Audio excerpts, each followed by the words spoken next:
شهر رمضان الذي أنزل فيه القرآن هدى للناس وبينات من الهدى والفرقان۔ 10ویں پارے کا آغاز ہو رہا ہے۔ پہلا رکوع ہے 10ویں پارے کا، اور اسی طرح سے یہ 5واں رکوع ہے سورۃ الانفال کا۔ آیت نمبر 41 ہے،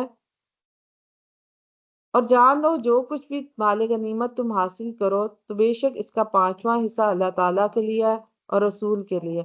اور رشتہ داروں اور یتیموں اور مسکینوں اور مسافروں کے لیے ہے، اگر تم اللہ تعالیٰ اور اس پر ایمان رکھتے ہو جو ہم نے فیصلے کے دن اپنے بندے پر نازل کیا، جس دن وہ دو جماعتیں مقابل ہوئیں، اور اللہ تعالیٰ ہر چیز پر پوری قدرت رکھنے والا ہے۔ تو اللہ تعالیٰ مسلمانوں کو حکم دے رہا ہے کہ جو مال غنیمت حاصل ہو اس کا 5واں حصہ رسول کے اقربا، یتیموں، مساکین اور مسافروں کے لیے مخصوص کیا جائے گا، باقی 4 حصے مجاہدین میں تقسیم کر دیے جائیں گے۔ رسول اللہ صلی اللہ علیہ وسلم نے فرمایا، میرے لیے فیح غنیمت میں سے کچھ نہیں، حتیٰ کہ پشم بھی نہیں ہے، مگر 5واں حصہ، اور 5واں حصہ بھی تمہیں میں لوٹایا جائے گا۔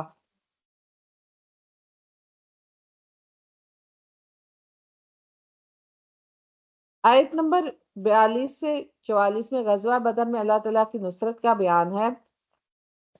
جب تم قریب کنارے پر تھے اور وہ دور کے کنارے پر تھے، اور قافلہ تم سے نیچے کی طرف تھا، اور اگر تم آپس میں وعدہ کرتے تو ضرور تم وقت مقرر میں آگے پیچھے ہو جاتے، اور لیکن تاکہ اللہ تعالیٰ اس کام کو پورا کر دے جو کیا جانے والا تھا، تاکہ جو ہلاک ہو واضح دلیل کے ساتھ ہلاک ہو، اور جو زندہ رہے وہ واضح دلیل کے ساتھ زندہ رہے، اور بے شک اللہ تعالیٰ یقیناً سب کچھ سننے والا، سب کچھ جاننے والا۔ اللہ تعالیٰ نے مسلمانوں کو یاد دلایا کہ کس طرح غزوہ بدر میں کم تعداد اور وسائل کے باوجود اللہ تعالیٰ نے تمہاری مدد فرمائی اور دشمنوں کے مقابلے میں فتح عطا کی، اور بے شک اللہ تعالیٰ نے بدر میں تمہاری مدد کی جب تم بالکل بے سر و سامان تھے۔ تو اللہ کے احکامات کی پیروی کرتے ہوئے مال کی تقسیم میں عدل و انصاف کو یقینی بنائیں، اللہ پر توکل اور اس کی نصرت پر یقین رکھتے ہوئے مشکلات کا سامنا کریں، اللہ کی مدد اور نصرت کو یاد رکھیں اور اس کا شکر گزار بنیں۔ آیت نمبر 45 ہے،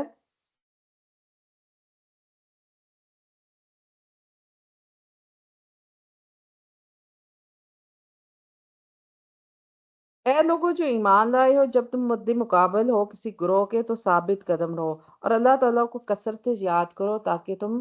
فلاح پاؤ۔ سورۃ الانفال آیت نمبر 45 سے 48 میں اللہ تعالیٰ نے مومنین کو جنگ کے آداب اور شیطان کی چالوں سے خبردار کیا ہے۔ اللہ تعالیٰ مومنین کو حکم دیتے ہیں کہ جب دشمن سے مقابلہ ہو تو ثابت قدم رہیں اور کثرت سے اللہ تعالیٰ کا ذکر کریں تاکہ کامیابی حاصل ہو سکے۔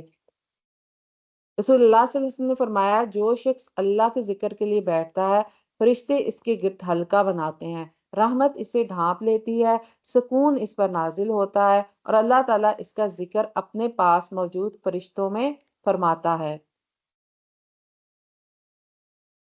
آیت نمبر 46 ہے، اللہ اور اللہ کے رسول کی اطاعت اور باہمی اختلاف سے اجتناب کا حکم دیا گیا ہے، اور اللہ تعالیٰ اور اس کے رسول کی اطاعت کرو اور آپس میں جھگڑا نہ کرو، ورنہ تم بزدل ہو جاؤ گے اور تمہاری ہوا اکھڑ جائے گی، اور صبر کرو، بے شک اللہ تعالیٰ صبر کرنے والوں کے ساتھ ہے۔ یہاں اللہ تعالیٰ مومنین کو ہدایت فرماتے ہیں کہ اللہ اور اس کے رسول کی اطاعت کریں اور آپس میں جھگڑا نہ کریں، ورنہ کمزور ہو جائیں گے اور ہوا اکھڑ جائے گی، کہ آپس میں پھوٹ کی وجہ سے پھر دشمن کو موقع ملتا ہے اور وہ پھر غالب آ جاتا ہے تم پر اگر آپس کے اختلاف ہوں۔ رسول اللہ صلی اللہ علیہ وسلم نے فرمایا، مومنوں کی مثال آپس میں محبت، رحم دلی اور شفقت میں ایک جسم کی مانند ہے۔ جب جسم کے ایک حصے کو تکلیف ہوتی ہے تو سارا جسم بے خوابی اور بخار میں مبتلا ہو جاتا ہے۔ آیت نمبر 47 ہے، اور ان لوگوں کی طرح نہ ہو جو اپنے گھروں سے اکڑتے ہوئے اور لوگوں کو دکھاوا کرتے ہوئے نکلے تھے، اور اللہ تعالیٰ کی راہ سے لوگوں کو روکتے تھے، اور اللہ تعالیٰ اس کا جو وہ کر رہے تھے احاطہ کرنے والا تھا۔ اللہ تعالیٰ مومنین کو صبر کرنے اور تقوی اختیار کرنے کی تلقین کرتے ہیں تاکہ وہ کامیاب ہوں، اور صبر کرو، بے شک اللہ تعالیٰ صبر کرنے والوں کے ساتھ ہے۔ رسول اللہ صلی اللہ علیہ وسلم نے فرمایا مومن کا معاملہ عجیب ہے، اس کے ہر کام میں خیر ہے، اگر اسے خوشی ملتی ہے تو وہ شکر کرتا ہے تو یہ اس کے لیے بہتر ہے، اور اگر اسے تکلیف پہنچتی ہے تو وہ صبر کرتا ہے تو یہ بھی اس کے لیے بہتر ہے۔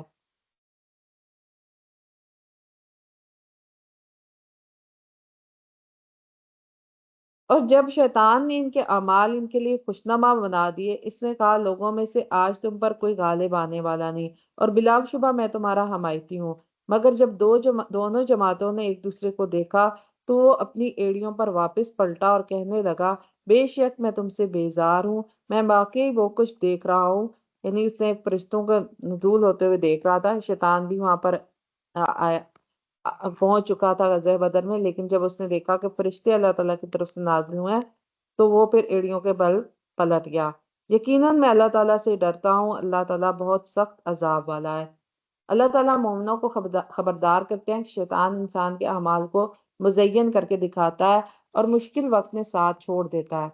رسول اللہ صلی اللہ علیہ وسلم نے فرمایا شیطان انسان کے خون کی رگوں میں گردش کرتا ہے۔ میدان عمل میں ثابت قدم ہیں اور کثرت سے اللہ تعالیٰ کا ذکر کریں تاکہ دل مضبوط ہوں۔ اللہ اور اس کے رسول کی مکمل اطاعت کریں اور باہمی اختلافات سے بچیں تاکہ اتحاد برقرار رہے۔ صبر اور تقوی کو اپنی زندگی کا حصہ بنائیں تاکہ اللہ کی مدد شامل حال ہو۔ شیطان کی چالوں سے ہوشیار رہیں اور اس کے وسوسوں سے بچنے کے لیے اللہ کی پناہ طلب کریں۔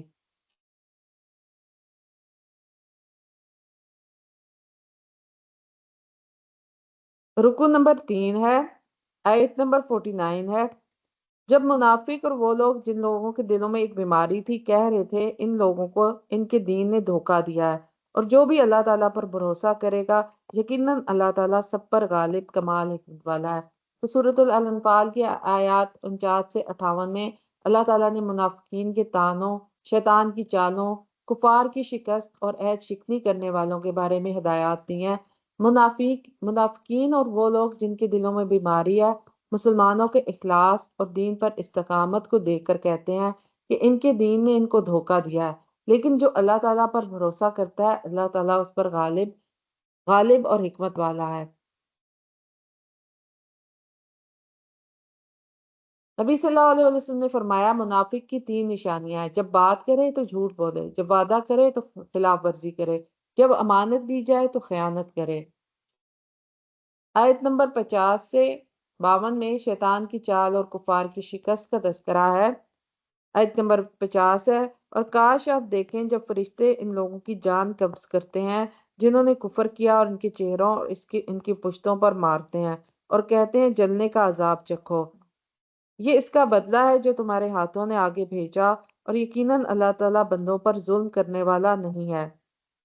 جس طرح آل فرعون کی اور ان لوگوں کی حالت تھی جو ان سے پہلے تھے، انہوں نے اللہ تعالیٰ کی آیات کا انکار کیا تو اللہ تعالیٰ نے ان کے گناہوں کی وجہ سے انہیں پکڑ لیا۔ یقیناً اللہ تعالیٰ بڑی قوت والا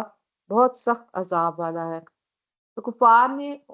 شیطان نے کفار کے اعمال کو مزین کر کے انہیں مسلمانوں کے خلاف اکسایا، لیکن جب دونوں لشکر آمنے سامنے ہوئے تو شیطان پیچھے ہٹ گیا۔ کفار کو ان کے اعمال کی سزا ملی جیسے فرعون اور اس سے پہلے لوگوں کو ملی تھی۔ نبی صلی اللہ علیہ وسلم نے فرمایا شیطان انسان کے خون کی رگوں میں گردش کرتا ہے۔ آیت نمبر 53 سے 54 میں کفار کی شکست اور ان کے اعمال کا انجام بیان کیا گیا ہے۔ یہ اس وجہ سے ہے کہ اللہ تعالیٰ کبھی کسی نعمت کو جو اس نے کسی قوم کو عطا کی ہو کبھی تبدیل کرنے والا نہیں، یہاں تک کہ جو ان کے دلوں میں ہے وہ بدل دیں، اور یقیناً اللہ تعالیٰ سب کچھ سننے والا سب کچھ جاننے والا ہے۔ جس طرح آل فرعون کی اور ان لوگوں کی حالت تھی جو ان سے پہلے تھے، انہوں نے اپنے رب کی آیات کو جھٹلایا، چنانچہ ہم نے ان کے گناہوں کی وجہ سے ہلاک کر دیا، اور ہم نے آل فرعون کو غرق کر دیا، اور وہ سب لوگ ہی ظالم تھے۔ اللہ تعالیٰ کسی قوم کی نعمت کو نہیں بدلتا جب تک کہ خود اپنی حالت نہ بدلیں۔ ان آیات میں یہ بیان کیا جا رہا ہے پہلے لوگوں کی طرح کفار مکہ نے بھی اپنے اعمال کی وجہ سے عذاب کا سامنا کیا۔ یہ اس لیے ہے کہ اللہ تعالیٰ کسی نعمت کو جس نے کسی قوم کو عطا کی ہو نہیں بدلتا یہاں تک کہ وہ لوگ خود اپنی حالت کو بدل لیں۔ نبی صلی اللہ علیہ وسلم نے فرمایا جب تم دیکھو کہ میری امت بخل کی پیروی کرنے لگے، خواہشات کی اتباع کرے اور دنیا کو دین پر ترجیح دینے لگے تو تم اپنے آپ کو بچاؤ۔ آیت نمبر 55 سے 58 میں عہد شکنی کرنے والوں سے نبٹنے کا حکم دیا گیا ہے۔ یقیناً اللہ تعالیٰ کے نزدیک بدترین جانور وہ لوگ ہیں جنہوں نے کفر کیا تو وہ ایمان نہیں لاتے۔ جن لوگوں نے آپ سے عہد باندھا پھر وہ ہر بار اپنا عہد توڑ دیتے ہیں اور نہیں ڈرتے، لہٰذا اگر آپ انہیں کسی جنگ میں پائیں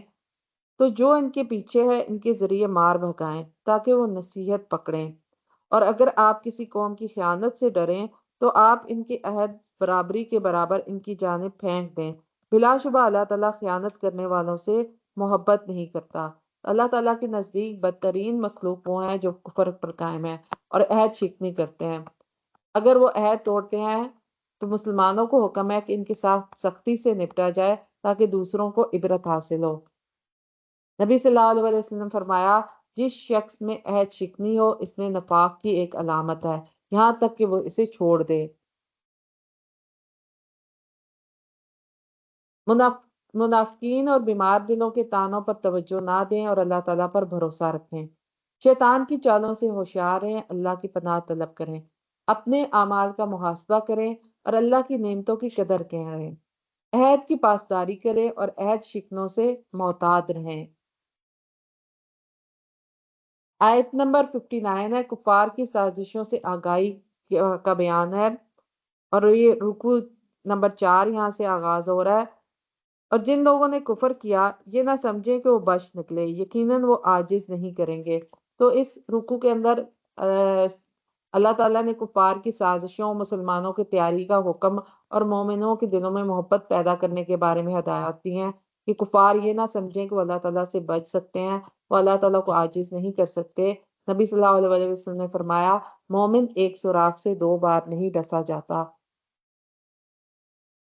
آیت نمبر 60 ہے، اور جو تم استطاعت رکھتے ہو ان کے مقابلے کے لیے قوت سے اور گھوڑے باندھنے سے تیاری کرو، تم اس سے اللہ تعالیٰ کے دشمن کو اور اپنے دشمن کو ان کے علاوہ اور دوسروں کو خوفزدہ کرو گے جنہیں تم نہیں جانتے۔ اللہ تعالیٰ ان کو جانتا ہے، اور اللہ تعالیٰ کی راہ میں جو بھی چیز تم خرچ کرو گے وہ پوری پوری تمہاری طرف لوٹا دی جائے گی اور تم پر ظلم نہیں کیا جائے گا۔ مسلمانوں کو حکم دیا گیا کہ وہ اپنی استطاعت کے مطابق قوت اور گھوڑوں کی تیاری کریں تاکہ دشمنوں پر رعب طاری ہو۔ جس طرح یہاں گھوڑوں کا تذکرہ ہے اور ان چیزوں کا جو جہاد کے لیے استعمال ہوتی تھی، آج جنگی استعمال کے لیے جتنا بھی جدید اسلحہ ہو یا جدید طریقوں کو استعمال کرنے کے لیے، دشمن سے ٹکرانے کے لیے جو چیزیں استعمال کی جاتی ہیں ان کی تیاری کرنے کا یہاں حکم اس آیت سے لیا جا رہا ہے۔ بتایا جا رہا ہے کہ کس طرح سے ہم دشمن کے مقابلے میں جس طرح سے اللہ تعالیٰ پر توکل کرنا ضروری ہے، اس کے ساتھ اسباب اختیار بھی کریں کہ جو جدید ٹیکنالوجی ہے، جدید چیزیں ہیں، ان کے مطابق جو دشمن کے پاس جس طرح سے تم پر حملہ کرنے کے لیے چیزیں ہیں تم بھی ویسی ہی تیاری رکھو، اور ان کے لیے تیار رکھو جو قوت تمہیں میسر ہو اور پلے ہوئے گھوڑے تاکہ تم اس سے اللہ کے دشمن اور دشمن کو ڈراؤ۔ رسول اللہ صلی اللہ علیہ وسلم نے فرمایا خبردار قوت تیر اندازی ہے، خبردار قوت تیر اندازی ہے، خبردار قوت تیر اندازی ہے۔ آیت نمبر 61 ہے، اور اگر وہ صلح کے لیے مائل ہو جائیں تو آپ بھی اس کے لیے مائل ہو جائیں، اور آپ اللہ تعالیٰ پر بھروسہ کریں، بلا شبہ وہی سب کچھ سننے والا، سب کچھ جاننے والا ہے۔ صلح پر کون مائل ہو جائیں؟ یعنی دشمن اگر صلح کی طرف مائل ہو جائیں تو تم بھی اس کی طرف مائل ہو جاؤ اور اللہ تعالیٰ پر بھروسہ کرو، اور اگر وہ صلح کی طرف مائل ہو تم بھی مائل ہو۔ رسول اللہ صلی اللہ علیہ وسلم نے فرمایا جو شخص لوگوں کے ساتھ نرمی سے پیش آتا ہے اللہ تعالیٰ اس پر نرمی فرماتا ہے۔ اللہ کی مدد اور مومنین کی محبت کا بیان اگلی 2 آیات میں، آیت نمبر 62 63 میں، اور اگر وہ آپ کو دھوکہ دینے کا ارادہ کریں تو بے شک اللہ تعالیٰ تمہارے لیے کافی ہے، وہی ہے جس نے اپنی مدد اور مومنوں کے ذریعے آپ کو قوت دی اور اس نے ان کے دلوں میں الفت ڈال دی۔ اگر آپ زمین میں جو بھی ہے وہ خرچ کر دیتے تب بھی آپ ان کے دلوں کے درمیان الفت نہ ڈالتے، اور لیکن اللہ تعالیٰ نے ان کے درمیان الفت ڈال دی، یقیناً وہ سب پر غالب کمال حکمت والا ہے۔ تو اللہ کی مدد اور مومنین کے درمیان محبت کی بدولت مسلمانوں کو تقویت ملتی ہے۔ نبی صلی اللہ علیہ وسلم نے فرمایا مومنوں کی مثال آپس کی محبت اور رحم میں ایک جسم کی مانند ہے، اگر اس کے ایک اس کو تکلیف ہو تو سارا جسم بخار اور بے خوابی میں مبتلا ہو جاتا ہے۔ آیت نمبر 64 ہے، اللہ اور مومنین کی کفایت کا بیان ہے۔ اے نبی آپ کو بس اللہ تعالیٰ کافی ہے اور مومنوں میں سے ان کو بھی جو آپ کے پیچھے چلے۔ تو اللہ رب العزت فرما رہے ہیں کہ اے نبی اللہ اور آپ کے پیروکار مومنین آپ کے لیے کافی ہیں۔ نبی صلی اللہ علیہ وسلم نے فرمایا اللہ مجھے کافی ہے، اس کے سوا کوئی معبود نہیں، میں اس پر بھروسہ کرتا ہوں اور وہ عرش عظیم کا رب ہے۔ کفار کی سازشوں سے ہوشیار رہیں اور اللہ پر بھروسہ کریں، اپنی استطاعت کے مطابق قوت اور وسائل کی تیاری کریں، صلح کی پیشکش کو قبول کریں اور امن کو ترجیح دیں، مومنین کے درمیان محبت اور اتحاد کو فروغ دیں، اللہ کی مدد پر یقین رکھیں اور اس پر توکل کریں۔ آیت نمبر 66 ہے، اب اللہ تعالیٰ نے تم پر سے بوجھ ہلکا کر دیا اور اس نے جان دیا کہ یقیناً تم میں سے کچھ کمزوری ہے، چنانچہ اگر تم میں سے 100 صبر کرنے والے ہوں گے تو وہ 100 پر غالب آئیں گے، اور اگر تم میں سے 1000 ہوں گے تو اللہ تعالیٰ کے حکم سے وہ 2000 پر غالب آئیں گے، اور اللہ تعالیٰ صبر کرنے والوں کے ساتھ ہے۔ اللہ تعالیٰ نے مسلمانوں پر سے بوجھ ہلکا کر دیا، فرمایا اگر تم میں سے 100 صبر کرنے والے ہیں تو وہ 200 کافروں پر غالب آئیں گے۔ نبی صلی اللہ علیہ وسلم نے فرمایا مضبوط مومن کمزور مومن سے بہتر اور اللہ کے نزدیک زیادہ محبوب ہے، اور ہر ایک میں بھلائی ہے، اس چیز کی حرص کرو جو تمہیں نفع پہنچائے اور اللہ سے مدد طلب کرو اور ہمت مت ہارو۔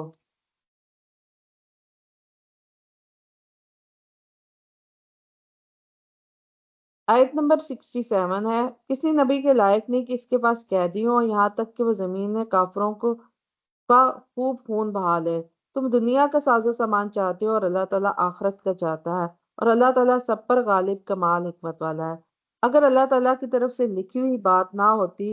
جو پہلے طے ہو چکی تھی تو اس کی وجہ سے جو تم نے لیا ہے تمہیں بڑا عذاب پہنچتا۔ تو یہاں پر جو بات ہو رہی ہے غزوہ بدر میں جو قیدی ہو گئے تھے مشرکین، تو ان کے بارے میں فیصلہ کیا جانا تھا۔ نبی صلی اللہ علیہ وسلم نے صحابہ کے ساتھ فیصلہ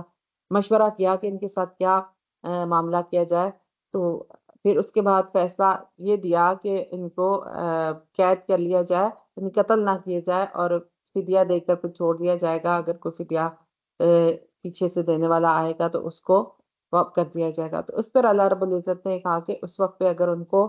ان کو مکمل طور پر کچل دیا جاتا تو وہ زیادہ بہتر تھا، لیکن جو چیز طے ہو چکی تو یہ بھی اللہ تعالیٰ کی جانب ہی سے تھی۔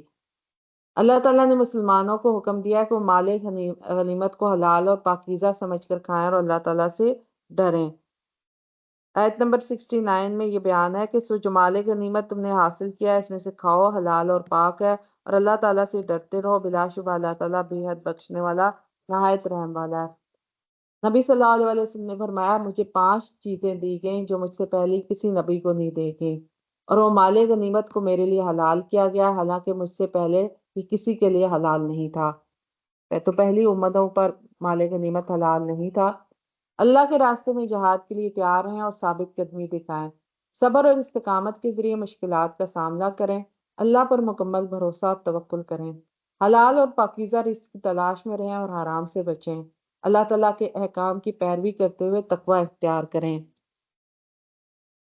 آیت نمبر 70 ہے، قیدیوں کے ساتھ حسن سلوک اور ان کی ہدایت کی امید کا بیان ہے۔ اے نبی جو تمہارے ہاتھوں میں قیدی ہیں ان سے کہہ دو اگر اللہ تعالیٰ تمہارے دلوں میں کوئی بھلائی معلوم کرے گا تو جو فدیہ تم سے لیا گیا اس سے بہتر تمہیں دے دے گا اور تمہیں بخش دے گا، اور اللہ تعالیٰ بے حد بخشنے والا نہایت رحم والا ہے۔ سورۃ الانفال کے آیات 70 سے 75 میں اللہ تعالیٰ نے قیدیوں کے ساتھ حسن سلوک، ہجرت اور جہاد کی اہمیت اور مومنین کے درمیان ولایت کے اصول بیان کیے ہیں۔ اللہ تعالیٰ نبی کریم صلی اللہ علیہ وسلم کو حکم دیتے ہیں کہ قیدیوں سے کہیں کہ اگر اللہ تعالیٰ ان کے دلوں میں خیر دیکھے گا تو انہیں بہتر بدلہ عطا فرمائے گا اور ان کے گناہوں کو معاف کر دے گا۔ نبی صلی اللہ علیہ وسلم نے فرمایا قیدیوں کے ساتھ حسن سلوک کرو۔ آیت نمبر 72 سے 75 میں مومنین کے لیے ولایت اور باہمی تعلقات کا بیان ہے۔ اور اگر وہ آپ سے خیانت کا ارادہ کریں یعنی قیدی، تو بے شک پہلے اللہ تعالیٰ سے بھی انہوں نے خیانت کی، تو اس نے ان پر قابو دے دیا۔ آپ کو اللہ تعالیٰ سب کچھ جاننے والا کمال حکمت والا ہے۔ بلا شبہ جو لوگ ایمان لائے اور جنہوں نے ہجرت کی اور اللہ تعالیٰ کی راہ میں جانوں اور مالوں سے جہاد کیا، اور وہ لوگ جنہوں نے جگہ دی، جو مدینہ کا انصار تھے، اور مدد کی، یہ لوگ ایک دوسرے کے دوست ہیں۔ اور جو لوگ ایمان لائے اور انہوں نے ہجرت نہیں کی، تمہارے لیے ان کی دوستی میں کچھ نہیں، یہاں تک کہ وہ ہجرت کریں۔ اور اگر وہ دین کے بارے میں تم سے مدد مانگیں تو مدد کرنا تم پر لازم ہے، مگر ایسی قوم کے خلاف نہیں کہ ان کے اور تمہارے درمیان کوئی معاہدہ ہو، اور جو بھی تم کرتے ہو اللہ تعالیٰ اسے خوب دیکھنے والا ہے۔ اور جن لوگوں نے کفر کیا اور ایک دوسرے کے دوست ہیں، کیا تم یہ نہیں کرو گے کہ تم زمین میں بڑا فتنہ اور فساد ہوگا؟ اور جو ایمان لائے اور انہوں نے ہجرت کی اور اللہ تعالیٰ کی راہ میں جہاد کیا، اور جن لوگوں نے جگہ دی اور مدد کی، وہی لوگ سچے مومن ہیں۔ ان کے لیے بخشش اور باعزت رزق ہے۔ اور جو لوگ اس کے بعد ایمان لائے اور ہجرت کی اور انہوں نے تمہارے ساتھ مل کر جہاد کیا، تو وہ تم میں سے ہی ہیں، اور رشتہ دار خون کے رشتہ دار اللہ تعالیٰ کی کتاب میں ایک دوسرے کے زیادہ حقدار ہیں۔ یقیناً اللہ تعالیٰ ہر چیز کو خوب جاننے والا ہے۔ تو ان آیات میں مہاجرین اور انصار کے درمیان باہمی ولایت، دوستی اور حمایت کا ذکر ہے کہ جو لوگ ایمان لائے، ہجرت کی اور اللہ تعالیٰ کی راہ میں جہاد کیا، اور جنہوں نے پناہ دی اور مدد کی، وہ ایک دوسرے کے ولی ہیں، یعنی جو مہاجرین ہیں اور جو انصار ہیں۔ نبی صلی اللہ علیہ وسلم نے فرمایا، مسلمان کا بھائی ہے، نہ وہ اس پر ظلم کرتا ہے اور نہ اسے بے یار و مددگار چھوڑتا ہے۔ ہمارے کرنے کا کام کیا؟ قیدیوں اور مخالفین کے ساتھ حسن سلوک کریں اور ان کی ہدایت کے لیے دعا کریں۔ اللہ کی راہ میں ہجرت اور جہاد کی اہمیت کو سمجھیں اور اس کے لیے تیار رہیں۔ مومنین کے درمیان باہمی محبت، تعاون اور حمایت کو فروغ دیں۔ اللہ تعالیٰ کے احکامات کی پیروی کرتے ہوئے تقوی اختیار کریں اور دوسروں کے حقوق کا خیال رکھیں۔ ہم نے آغاز کرنا ہے پارہ نمبر 10 میں سورہ توبہ کا، اور یہ رکو نمبر 7 ہے پارے کا، اور پہلا رکو ہے یہ سورت کا۔ سب سے پہلے ہم دیکھیں گے سورہ توبہ کا تعارف۔ سورہ توبہ قرآن کریم کی 9ویں سورت ہے، جس میں 129 آیات اور 16 رکوع ہیں۔ یہ مدنی سورت ہے اور فتح مکہ 8 ہجری کے بعد نازل ہوئی۔ یہ واحد سورت ہے جو بسم اللہ الرحمن الرحیم کے بغیر شروع ہوتی ہے، کیونکہ اس میں منافقین اور کفار کے خلاف سخت وعیدیں موجود ہیں۔ یہ سورت برات، اعلان برات سے شروع ہوتی ہے، اور اس میں منافقین کے کردار، جہاد کی اہمیت، اللہ کی رحمت اور توبہ کے دروازے کی وسعت کو بیان کیا گیا ہے۔ اور اس سورت کے مفسرین نے 14 نام بتائے ہیں، 2 نام زیادہ مشہور ہیں، التوبہ اور البرات۔ اس سورت کا نام اس لیے توبہ ہے کہ اس میں 8 بار توبہ کا ذکر آیا ہے، یہ بھی اس کے بارے میں کہا جاتا ہے۔ پھر اعلان برات، اس کے مضامین کیا ہیں، موضوعات کون کون سے ہیں؟ اعلان برات سے ابتدا ہوتی ہے لا تلقی اور مشرکین سے معاہدوں کی منسوخی۔ سورہ کے آغاز میں اعلان کیا گیا کہ مشرکین سے کیے گئے معاہدے ختم کیے جا رہے ہیں۔ ان لوگوں کو 4 مہینے کی مہلت دی گئی تاکہ وہ حق کو قبول کر لیں یا اپنی راہ لے لیں۔ منافقین کے چہروں کو بے نقاب کرنا، یہ صورت منافقین کی چالاکیوں اور دوغلے کردار کو واضح کرتی ہیں۔ ان کے جھوٹے بہانوں اور بزدلی اور دین کے ساتھ غیر مخلص رویے پر سخت وعید دی گئی ہے۔ پھر اس کے مضامین میں جہاد کی اہمیت اور مسلمانوں کی ذمہ داریاں بتائی گئی ہیں۔ مسلمانوں کو دین کی سربلندی کے لیے قربانی دینے اور راہ خدا میں جہاد کرنے کا حکم دیا گیا ہے۔ اللہ کے راستے میں جان و مال کی قربانی دینے والوں کی فضیلت بیان کی گئی ہے۔ غزوہ تبوک اور اس میں مخلص منافق افراد کا رویہ۔ پھر 9 ہجری میں پیش آنے والے غزوہ تبوک کا ذکر کیا گیا ہے، جس میں مخلص مومنوں اور منافقوں کے رویے میں فرق واضح کیا گیا ہے۔ منافقین کے جھوٹے عذر اور میدان جنگ جنگ سے بھاگنے پر مذمت کی گئی ہے۔ پھر اس میں مسلمانوں کی سیاسی اور اجتماعی پالیسی کے بارے میں بتایا گیا۔ مسلمانوں کو حکم دیا گیا ہے کہ وہ کفار اور اہل کتاب کی سازشوں سے خبردار ہیں۔ غیر مسلموں پر جزیہ یعنی ٹیکس لاگو کیا گیا ہے۔ اللہ کی رحمت اور توبہ کے دروازے کی وسعت کو بیان کیا گیا۔ اللہ تعالیٰ کی طرف رجوع کرنے والوں کے لیے توبہ اور رحمت کے دروازے ہمیشہ کھلے ہیں۔ توبہ کرنے والے صحابہ حضرت کعب بن مالک اور ان کے ساتھیوں کا ذکر کیا گیا ہے۔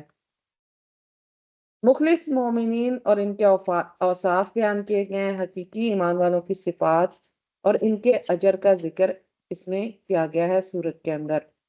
سچے مومن نماز قائم کرتے ہیں، زکوٰۃ ادا کرتے ہیں اور اللہ اور اس کے رسول کے وفادار رہتے ہیں۔ مسجد زرار کا واقعہ بھی اس میں آیا ہے۔ منافقین کی بنائی ہوئی مسجد زرار کا ذکر کیا گیا ہے جو فتنہ اور انتشار کے لیے تعمیر کی گئی تھی۔ اللہ نے حکم دیا کہ اس مسجد میں نماز نہ پڑھی جائے بلکہ ایسی مسجد اختیار کی جائے جو تقوی پر قائم ہو۔ اسلامی ریاست کا تحفظ اور قیادت کی ذمہ داریاں بیان کی گئی ہیں۔ مسلمانوں کو تلقین کی گئی ہے کہ وہ دین کی حمایت اور اسلامی حکومت کے استحکام کے لیے کام کریں۔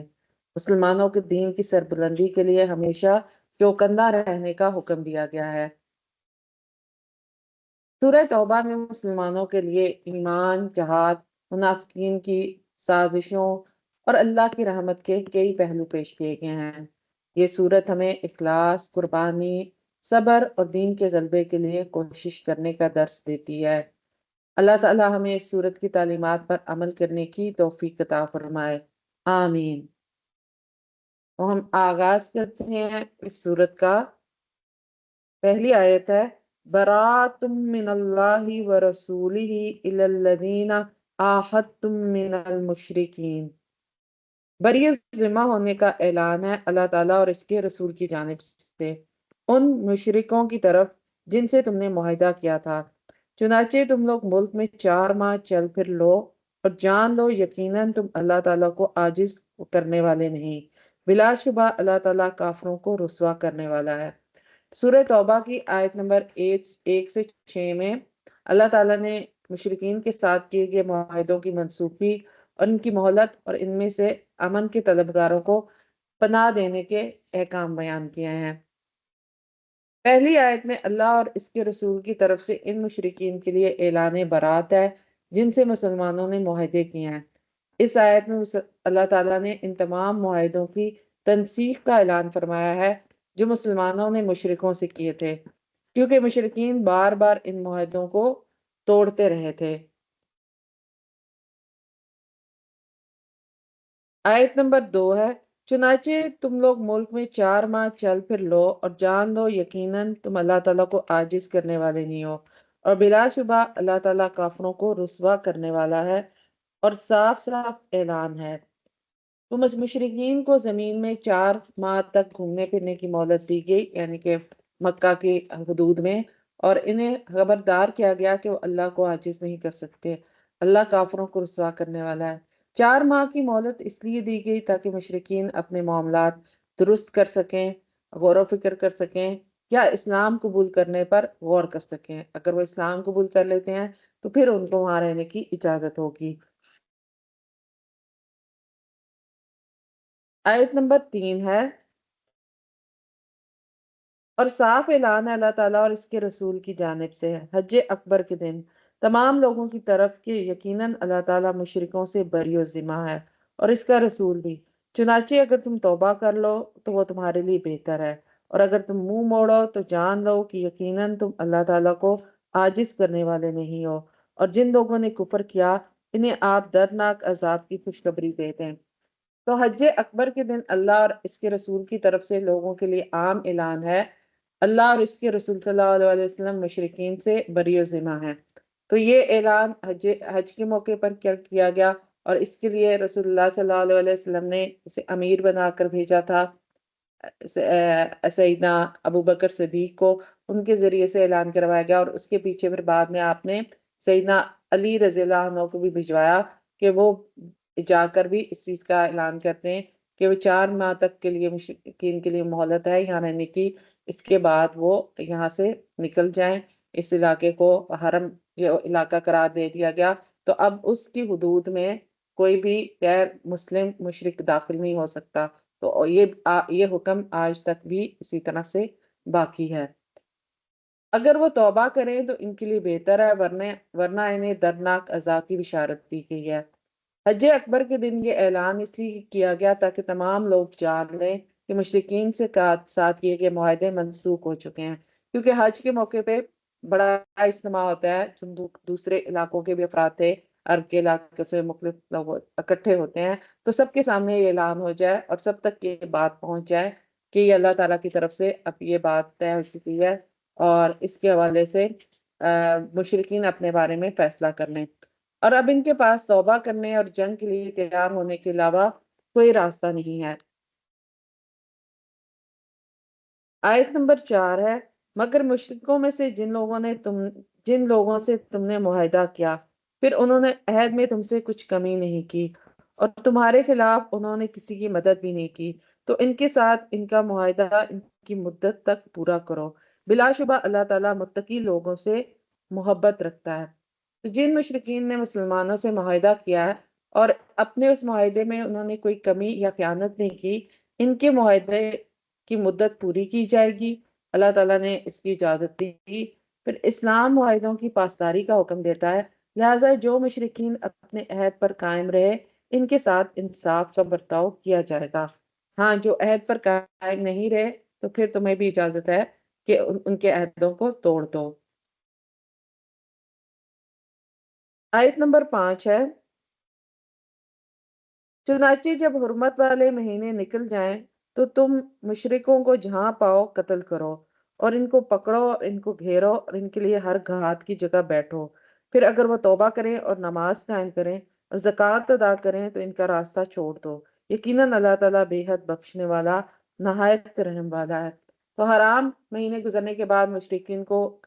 قتل کرنے، پکڑنے، گھیرنے اور ہر گھات میں ان کی طاق میں بیٹھنے کا حکم دیا گیا، یعنی کہ 10ویں ذی الحج کے بعد کے جو 4 مہینے ہیں ان کو اجازت دی گئی، اور اس کے بعد جو ہے پھر اگر وہ وہاں سے نہیں نکلیں گے تو پھر ان کے ساتھ جنگ کی جائے گی، مگر اگر وہ توبہ کر لیتے ہیں، نماز قائم کریں اور زکوٰۃ دیں تو ان کو چھوڑ دیا جائے گا۔ یعنی اگر وہ اسلام کو قبول کر لیتے ہیں تو پھر ان کے ساتھ کوئی ایسا معاملہ نہیں کیا جائے گا، جنگ بندی کر دی جائے گی۔ یہ حکم ان مشرکین کے لیے ہے جو معاہدے کی خلاف ورزی کرتے ہیں اور مسلمانوں کے خلاف سازشیں کرتے ہیں۔ آیت نمبر 6 میں ایمان طلب کرنے والے مشرکین کو پناہ دینے کی بات کی گئی ہے۔ مشرکوں میں سے اگر کوئی تم سے پناہ مانگے تو اسے پناہ دے دو، یہاں تک کہ وہ اللہ تعالیٰ کا کلام سنے، پھر اسے اس کے امن کی جگہ تک پہنچا دو۔ یہ اس وجہ سے ہے کہ یقیناً وہ لوگ علم نہیں رکھتے۔ اگر کوئی مشرک امان طلب کرے تو اس کو پناہ دی جائے تاکہ وہ اللہ تعالیٰ کا کلام سن سکے، پھر اسے اس کی محفوظ جگہ تک پہنچا دیا جائے گا۔ تو جو بھی کوئی امان دے گا اپنے مشرک کو اپنے گھر میں، تو پھر اس کے اوپر ہتھیار نہیں اٹھایا جائے گا اور اس کے اوپر اسلام پیش کیا جائے گا۔ اگر وہ اسلام کو قبول نہیں کرے گا تو پھر اس کو وہاں سے نکلنے کی اجازت دی جائے گی۔ رکو نمبر 8 ہے پارے کا، اور دوسرا رکو ہے سورت کا۔ سورہ توبہ کی آیات اس میں 7 سے 16 میں اللہ تعالیٰ نے مشرکین کے ساتھ معاہدات کی نوعیت اور ان کی پاسداری کی شرائط اور مومنین کے لیے اہم ہدایات بیان فرمائی ہیں۔ مشرکین کے ساتھ معاہدات کی پاسداری کی شرائط بیان کی گئی ہیں آیت نمبر 7 اور 8 میں۔ آیت نمبر 7 ہے، ان مشرکوں کا اللہ تعالیٰ اور اس کے رسول کے نزدیک کوئی عہد کیسے ہو سکتا ہے مگر وہ لوگ جن سے تم نے مسجد حرام کے پاس معاہدہ کیا تھا، چنانچہ وہ تمہارے لیے پوری طرح قائم رہے تو تم بھی ان کے لیے پوری طرح قائم رہو۔ بلا شبہ اللہ تعالیٰ متقی لوگوں سے محبت کرتا ہے۔ کیسے ہو سکتا ہے حالانکہ وہ اگر تم پر قابو پائیں تو تمہارے بارے میں نہ کسی قربت کا لحاظ کریں اور نہ کسی عہد کا۔ وہ اپنے منہوں سے تمہیں خوش کرتے ہیں، یعنی زبانوں سے خوش کرنے کی کوشش کرتے ہیں، اور دل ان کے انکار کرتے ہیں اور ان کے اکثر فاسق ہیں۔ تو ان آیات میں اللہ تعالیٰ فرماتے ہیں کہ مشرکین کے ساتھ معاہدات کی پاسداری اس وقت تک ممکن ہے جب تک وہ خود ان معاہدات کو نبھاتے رہیں اور ان میں کوئی کمی یا خیانت نہ کریں۔ اگر وہ معاہدات توڑیں تو ان کے ساتھ وہی سلوک کیا جائے گا۔ اس آیت میں ان مشرکین کے ساتھ معاہدات کی پاسداری کی تاکید ہے جنہوں نے مسجد حرام کے قریب مسلمانوں سے معاہدہ کیا اور اس کی خلاف ورزی نہیں کی۔ تو اسلام عہد کی پاسداری کا حکم دیتا ہے، تو یہاں پر بھی اس یہ والے احکامات سے پتہ چلتا ہے کہ عہد کی پاسداری کرنے کا حکم کتنا اہم ہے اسلام میں۔ آیت نمبر 9 سے 12 میں مشرکین کی عہد شکنی اور ان کے خلاف اقدام کا بیان کیا گیا ہے۔ انہوں نے اللہ تعالیٰ کی آیات کے بدلے بہت تھوڑی قیمت خرید لی ہے، پھر انہوں نے اللہ تعالیٰ کے راستے سے روکا۔ یقیناً بہت برا ہے جو وہ عمل کرتے رہے ہیں۔ کسی مومن کے بارے میں نہ وہ کسی قرابت داری کا لحاظ کرتے ہیں اور نہ کسی عہد کا، اور یہی لوگ حد سے گزرنے والے ہیں۔ چنانچہ اگر وہ توبہ کرے اور نماز قائم کرے اور زکوٰۃ ادا کرے تو وہ تمہارے دینی بھائی ہیں، اور ہم ان لوگوں کے لیے آیات کو کھول کر بیان کرتے ہیں جو جانتے ہیں۔ اور اگر اپنے عہد کے بعد وہ اپنی قسمیں توڑ دیں اور تمہارے دین میں طعن کریں تو کفر کے پیشواؤں سے جنگ کرو۔ بلا شبہ ان لوگوں کے لیے کوئی قسمیں نہیں ہیں تاکہ وہ باز آ جائیں۔ ان آیات میں مشرکین کی عہد شکنی، مسلمانوں کے خلاف سازشیں اور ان کے خلاف جہاد کا حکم دیا گیا ہے۔ یہ آیت ان مشرکین کے خلاف جہاد کا حکم دیتی ہے جنہوں نے معاہدے توڑے اور مسلمانوں کے خلاف سازشیں کی۔ آیت نمبر 13 سے 14 میں مسلمانوں کی ذمہ داری اور اللہ تعالیٰ کی نصرت کا بیان ہے۔ آیت نمبر 13 ہے، کیا تم ان لوگوں سے نہ لڑو گے جنہوں نے اپنی قسموں کو توڑا اور رسول کو نکالنے کا ارادہ کیا، اور پہلی بار انہوں نے ہی تم سے ابتدا کی؟ کیا تم ان سے ڈرتے ہو؟ حالانکہ اللہ تعالیٰ زیادہ حقدار ہے کہ تم اس سے ڈرو اگر تم مومن ہو۔ تم ان سے لڑو، اللہ تعالیٰ تمہارے ہاتھوں ان کو عذاب دلوائے گا اور انہیں رسوا کرے گا اور ان کے خلاف تمہاری مدد کرے گا اور مومنوں کے سینوں کو شفا دے گا۔ ان آیات میں اللہ تعالیٰ مسلمانوں کو حکم دیتے ہیں کہ ان مشرکین سے جنگ کریں جو کہ عہد شکن ہیں، اور یقین دلاتے ہیں کہ اللہ تعالیٰ ان کے ساتھ ہے اور انہیں فتح عطا فرمائے گا۔ اس آیت میں مسلمانوں کو یقین دلایا گیا ہے کہ اللہ تعالیٰ کی مدد ان کے ساتھ ہے اور وہ دشمنوں کو شکست دے گا۔ آیت نمبر 16 ہے، کیا تم نے گمان کر لیا ہے کہ تم چھوڑ دیے جاؤ گے، حالانکہ اللہ تعالیٰ نے ابھی ان لوگوں کو نہیں جانا جنہوں نے تم میں سے جہاد کیا اور جنہوں نے اللہ تعالیٰ اور اس کے رسول اور مومنوں کے سوا کسی کو رازدار نہیں بنایا، اور جو بھی تم عمل کرتے ہو اللہ تعالیٰ اس سے پوری طرح باخبر ہے۔ تو اس آیت میں اللہ تعالیٰ فرماتے ہیں کہ کیا تم سمجھتے ہو کہ تم چھوڑ دیے جاؤ گے، حالانکہ اللہ تعالیٰ نے ابھی تک تم میں سے ان لوگوں کو نہیں ممتاز کیا جنہوں نے جہاد کیا اور اللہ اور اس کے رسول اور مومنین کے سوا کسی کو دلی دوست نہیں بنایا۔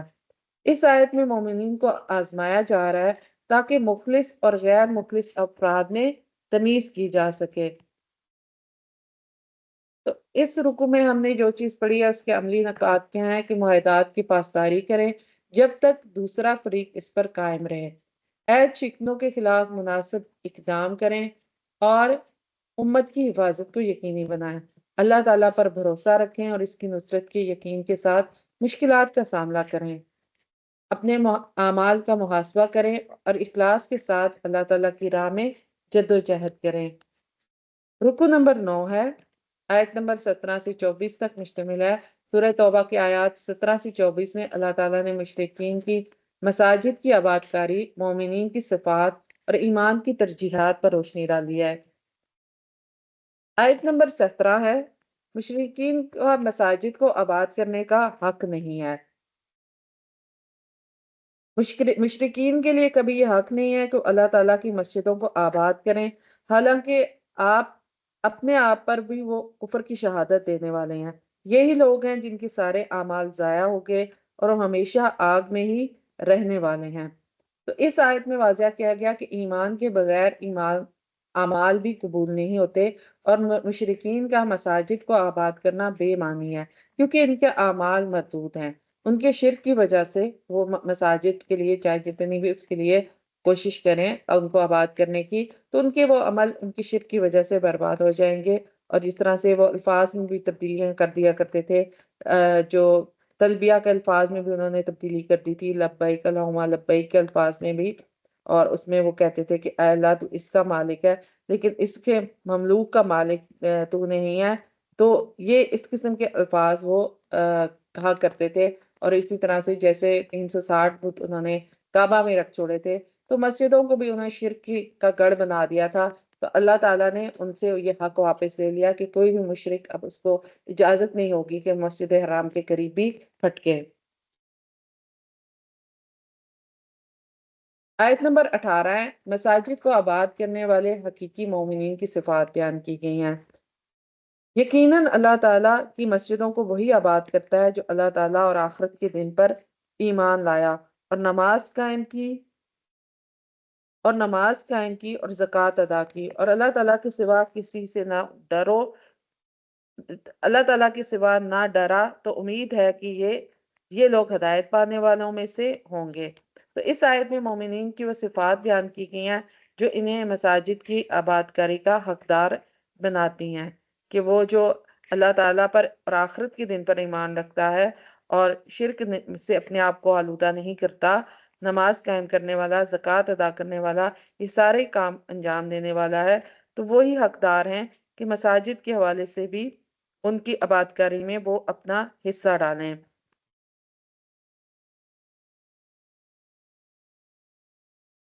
حضرت عثمان رضی اللہ عنہ سے روایت ہے، رسول اللہ صلی اللہ علیہ وسلم نے فرمایا، جو شخص اللہ تعالیٰ کی رضا کے لیے مسجد بنائے، اللہ تعالیٰ اس کا گھر جنت میں بنائے گا۔ آیت نمبر 19 میں مشرکین کے اعمال کی بے وقتی کا بیان دیا گیا ہے۔ کیا تم نے حاجیوں کو پانی پلانا اور مسجد حرام کو آباد کرنا اس جیسا بنا دیا ہے جو اللہ تعالیٰ اور آخرت کے دن پر ایمان لایا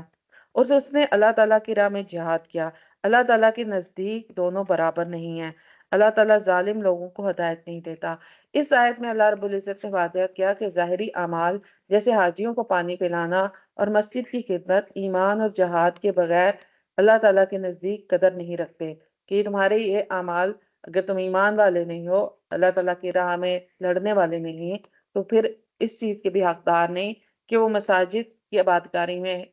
شامل ہوں، اور اسی طرح یہ دونوں لوگ برابر نہیں ہو سکتے اپنے اعمال کی وجہ سے۔ رسول اللہ صلی اللہ علیہ وسلم نے محلوں میں مساجد تعمیر کرنے اور انہیں پاک صاف اور خوشبودار رکھنے کا حکم دیا۔ آیت نمبر 20 ہے، مومنین کے لیے اس کے درجات اور مغفرت کا بیان ہے۔ جو لوگ ایمان لائے اور انہوں نے ہجرت کی اور اللہ تعالیٰ کی راہ میں اپنے مالوں اور جانوں کے ساتھ جہاد کیا، اللہ تعالیٰ کے نزدیک درجے میں زیادہ بڑے ہیں اور وہی لوگ کامیاب ہیں۔ یہ آیت مومنین کے اعمال کی فضیلت بیان کرتی ہے جو اللہ کی راہ میں قربانی دیتے ہیں۔ سیدنا انس بن مالک سے روایت ہے، رسول اللہ صلی اللہ علیہ وسلم نے فرمایا، اللہ تعالیٰ کی راہ میں گزرنے والی ایک صبح یا شام دنیا میں اور جو کچھ دنیا میں ہے اس سے بہتر ہے۔ آیت نمبر 21 میں اللہ تعالیٰ کی رحمت اور رضا کا بیان ہے۔ ان کا رب انہیں اپنی جانب سے رحمت اور رضامندی اور جنتوں کی خوشخبری دیتا ہے جن میں ان کے لیے ہمیشہ رہنے والی نعمتیں ہیں۔ اللہ رب العزت نے بیان کیا کہ اللہ تعالیٰ مومنین کو اپنی رحمت، رضا اور جنت کی بشارت دیتا ہے۔ آیت نمبر 22 ہے، اور ان میں وہ ہمیشہ ہمیشہ رہنے والے ہیں، یقیناً اللہ تعالیٰ ہی کے پاس بہت بڑا اجر ہے۔ مومنین کے لیے جنت میں دائمی قیام اور عظیم اجر کی بشارت دی گئی ہے۔ اے لوگوں جو ایمان لائے ہو، اپنے باپوں اور اپنے بھائیوں کو بھی اپنا دوست نہ بناؤ اگر وہ ایمان کے مقابلے میں کفر سے محبت رکھیں، اور تم میں سے جو کوئی ان سے دوستی رکھے گا تو وہی لوگ ظالم ہیں۔ آپ کہہ دیں، اگر تمہارے باپ اور تمہارے بیٹے اور تمہارے بھائی اور تمہاری بیویاں اور تمہارے خاندان اور تمہارے اموال جو تم نے کمائے ہیں، اور وہ تجارت جس کے مندہ پڑ جانے سے تم ڈرتے ہو، اور وہ گھر جنہیں تم پسند کرتے ہو، تمہیں اللہ تعالیٰ اور اس کے رسول اور اس کی راہ میں جہاد سے زیادہ محبوب ہے، تو انتظار کرو یہاں تک کہ اللہ تعالیٰ اپنا حکم لے آئے، اور اللہ تعالیٰ نافرمان لوگوں کو ہدایت نہیں دیتا۔ تو وہ چیزیں اللہ رب العزت نے یہاں پر بیان کی جن کے اندر انسان کا دل اٹکتا ہے اور جن کی محبت میں وہ زندگی گزارتا ہے، کہ یہ ساری چیزیں اگر تمہیں اللہ تعالیٰ سے اور اللہ تعالیٰ کے رسول سے زیادہ محبوب ہیں، تو ساتھ ہی اللہ رب العزت نے وعید دی کہ پھر انتظار کرو کہ عذاب کا جو تم پر آ جائے گا۔ تو ان 8 چیزوں پر جب تک اللہ تعالیٰ کی ذات کو ترجیح نہیں دو گے، رسول کو ترجیح نہیں دو گے، دین کی حفاظت کے لیے کی جانے والے کاموں کو ترجیح نہیں دو گے، اس وقت تک آپ صرف ایک کام کر سکتے ہیں کہ انتظار کرو یہاں تک کہ اللہ تعالیٰ اپنا عذاب لے آئے۔ تو اس آیت سے علماء نے یہ استدلال لیا ہے کہ رسول اللہ صلی اللہ علیہ وسلم کی محبت اور اللہ تعالیٰ کی محبت ایمان کا جزو ہے، اور یہ محبت ہر محبت پر اس محبت کو ترجیح دینا واجب ہے۔ آیت نمبر 25 ہے، اگلا رکوع یہاں سے شروع ہو رہا ہے، رکوع نمبر 10۔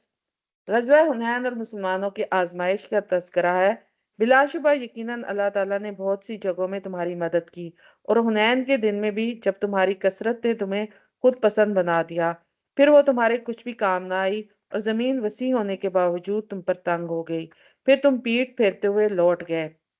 اور اللہ تعالیٰ مسلمانوں کو یہ یاد دلا رہے ہیں کہ کئی موقع پر ان کی مدد فرمائی، خاص طور پر غزوہ حنین کے دن، جب مسلمانوں کی کثرت تعداد نے انہیں فخر میں مبتلا کر دیا تھا، لیکن یہ کثرت ان کے کچھ کام نہ آئی اور وہ میدان چھوڑ کر پیچھے ہٹ گئے۔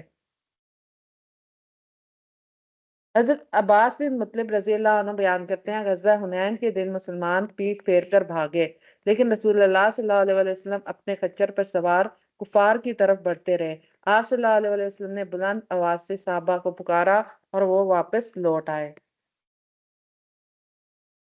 اس آیت میں مسلمانوں کو یہ تنبیہ کی گئی ہے کہ تعداد کی کثرت پر بھروسہ کرنے کی بجائے اللہ تعالیٰ پر اعتماد کریں۔ غزوہ حنین میں مسلمانوں کی وقتی شکست اس بات کی یاد دہانی ہے کہ اللہ کی مدد کے بغیر کوئی کامیابی ممکن نہیں ہے۔ تو اپنے وسائل پر، اپنی ذہانت پر، اپنی طاقت پر اعتماد کرو گے تو چوٹ کھاؤ گے۔ آیت نمبر 26 ہے، پھر اللہ تعالیٰ نے اپنے رسول اور مومنوں پر اپنی سکینت نازل فرمائی اور ایسے لشکر اتارے جنہیں تم نے نہیں دیکھا، اور اس نے ان لوگوں کو سزا دی جنہوں نے کفر کیا، اور کافروں کا یہی بدلہ ہے۔ اللہ تعالیٰ نے اپنی رحمت سے مسلمانوں کے دلوں کو مضبوط کیا اور فرشتوں کی مدد سے کافروں کو شکست دی، جو اس بات کی علامت ہے کہ اللہ کی مدد کے بغیر مادی وسائل ناکافی ہیں۔ آیت نمبر 27 میں توبہ کی قبولیت اور اللہ تعالیٰ کی رحمت کا بیان ہے۔ پھر اللہ تعالیٰ اس کے بعد بھی جس کو چاہے گا توبہ کی توفیق دے گا، اور اللہ تعالیٰ بے حد بخشنے والا، نہایت رحم والا ہے۔ تو یہاں اللہ رب العزت نے اپنی رحمت سے توبہ قبول کرنے والا ہونا اور بخشنے والے ہونے کا بیان کیا ہے، کہ جو اس کی باپایاں رحمت اور مغفرت کا ثبوت ہے۔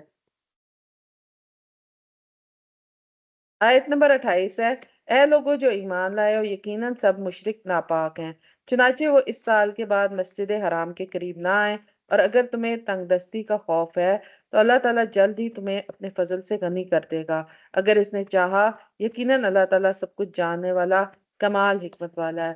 تو مشرکین کی روحانی ناپاکی کی بنا پر انہیں مسجد حرام سے دور رکھنے کا حکم دیا گیا تاکہ عبادت کی پاکیزگی برقرار رہے۔ اس سال کے بعد جو ہے اب تم مسجد حرام کے قریب نہیں آؤ گے جو مشرک ہیں، اور ان لوگوں سے لڑو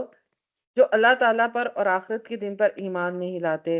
اور نہ ہی اس کو حرام کہتے ہیں جو اللہ تعالیٰ اور اس کے رسول نے حرام کیا ہے، اور نہ ہی دین حق کو اختیار کرتے ہیں ان لوگوں میں سے جنہیں کتاب دی گئی تھی، یہاں تک کہ وہ اب ہاتھ سے جزیہ دیں اور ذلیل ہوں۔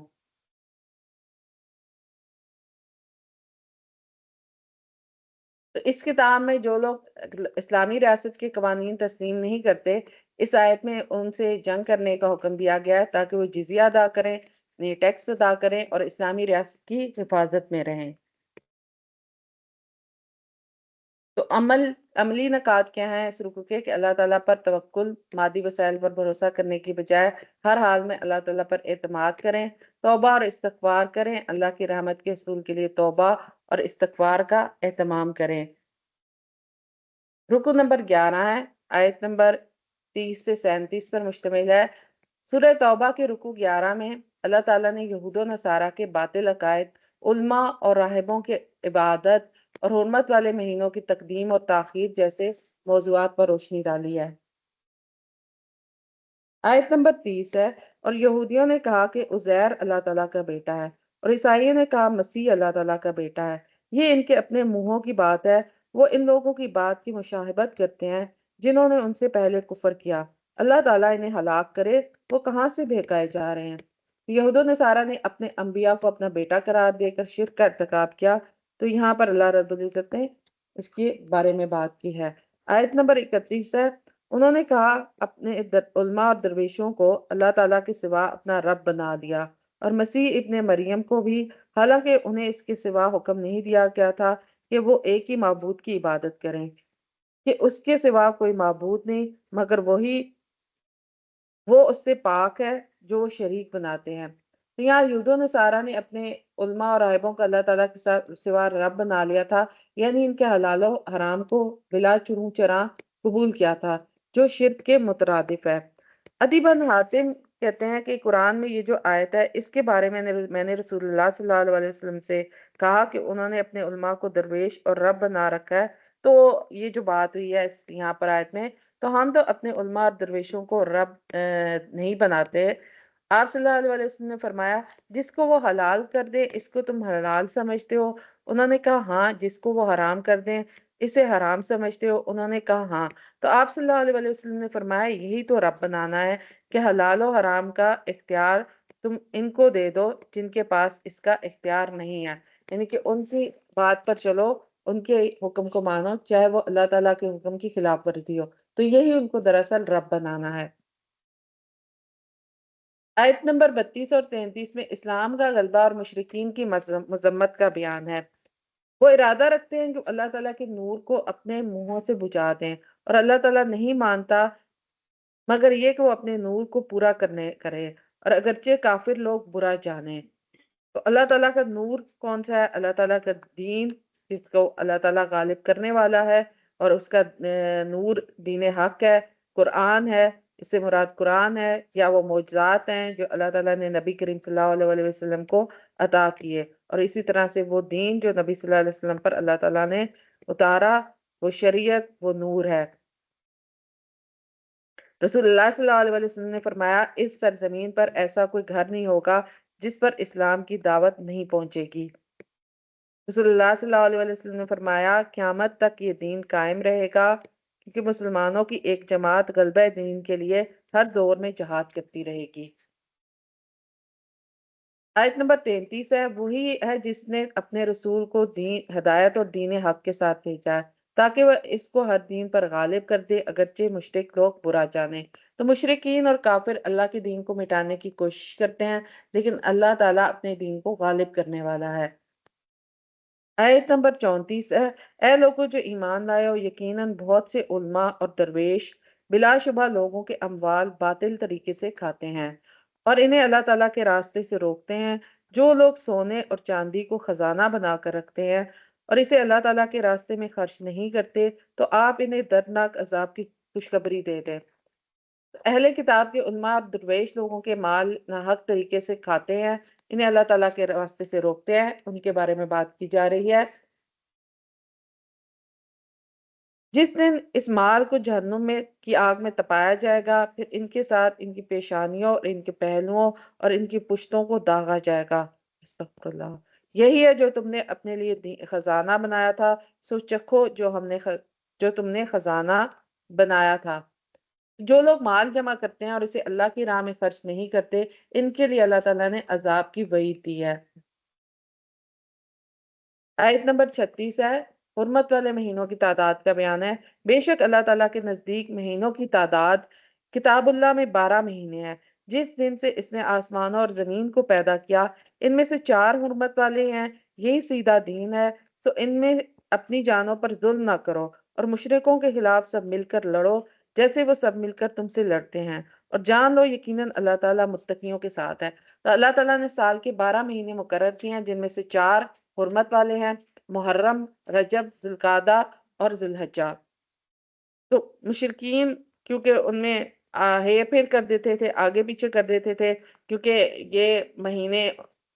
زمانے جہالیت میں بھی حرام مہینے تھے اور ان میں جنگ و جدل کرنے کی اجازت نہیں تھی، لیکن وہ اس میں کیا حیلہ اختیار کرتے تھے کہ جب بھی اس مہینے میں حرمت والے مہینے میں انہوں نے کوئی لڑائی یا جنگ کرنی ہوتی تھی تو اس کو حلال مہینہ کر لیتے تھے، اور کوئی اور مہینہ جو ہے اس کی جگہ جو ہے وہ اس کو حرمت والا بنا دیتے تھے۔ تو اللہ تعالیٰ نے اس چیز سے روکا ہے۔ بے شک اللہ تعالیٰ کے نزدیک مہینوں کی تعداد 12 ہے۔ تو یہاں پر ہم دیکھتے ہیں کہ صحیح عقائد اپنانا، باطل عقائد سے بچتے ہوئے توحید پر قائم رہنا ضروری ہے۔ امانت داری کی بات کی گئی ہے، مالی معاملات میں دیانت داری اختیار کرنا اور ناحق طریقوں سے بچنا، مال کو اللہ کی راہ میں خرچ کرنا، سونا اور چاندی جمع کرنے کی بجائے اسے اللہ تعالیٰ کی راہ میں خرچ کرنے کی ضرورت ہے۔ حرمت والے مہینوں کا احترام کریں، ان مہینوں میں گناہوں سے بچنا اور نیک اعمال کی طرف راغب ہونا۔ ان آیات سے ہمیں یہ سبق ملتا ہے کہ ہم اپنے عقائد اور اعمال میں اخلاص اور سچائی اختیار کریں، مالی معاملات میں دیانت داری برتیں اور اللہ تعالیٰ کے مقرر کردہ احکام کی پیروی کریں۔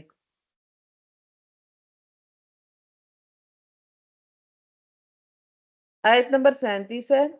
در حقیقت مہینوں کا پیچھے کر دینا کفر میں زیادتی ہے، جس کے ساتھ وہ لوگ گمراہ کیے جاتے ہیں جنہوں نے کفر کیا، ایک سال اسے حلال کر دیتے ہیں اور ایک سال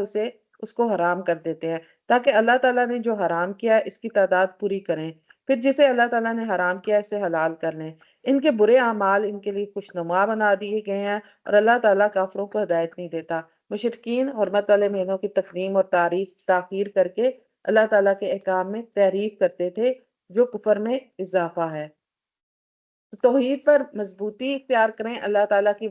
وحدانیت پر کامل یقین رکھیں اور شرک سے بچیں۔ علماء کی پیروی میں احتیاط برتیں، علماء کی باتوں کو قرآن و سنت کی روشنی میں پرکھیں، اندھی تقلید نہ کریں۔ اللہ تعالیٰ کے احکام کی پیروی کریں، اللہ تعالیٰ کے مقرر کردہ احکام اور اوقات کی پابندی کریں۔ اگلا رکوع ہے رکوع نمبر 12، آیت نمبر 38 ہے، اے لوگو جو ایمان لائے ہو تمہیں کیا ہے کہ جب تم سے کہا جاتا ہے کہ اللہ تعالیٰ کی راہ میں نکلو تو زمین کی طرف تم نہایت بوجھل ہو جاتے ہو۔ تو یہ آیات غزوہ تبوک کے بارے میں نازل ہوئی۔ کیا تم آخرت کے مقابلے میں دنیا کی زندگی پر راضی ہو گئے ہو؟ تو دنیا کی زندگی کا سامان آخرت کے مقابلے میں بہت ہی تھوڑا ہے۔ اس آیت میں مسلمانوں کو تنبیہ کی گئی ہے کہ وہ جہاد سے پیچھے نہ ہٹیں اور دنیاوی آرام کو آخرت کی ابدی نعمتوں پر ترجیح نہ دیں۔ کہ جب غزوہ تبوک میں ان کو نکلنے کا حکم دیا گیا تو اس وقت پہ بہت سارے لوگ جو ہیں وہ لیلو کیلو لال کرنا شروع کر دیا انہوں نے، اور اس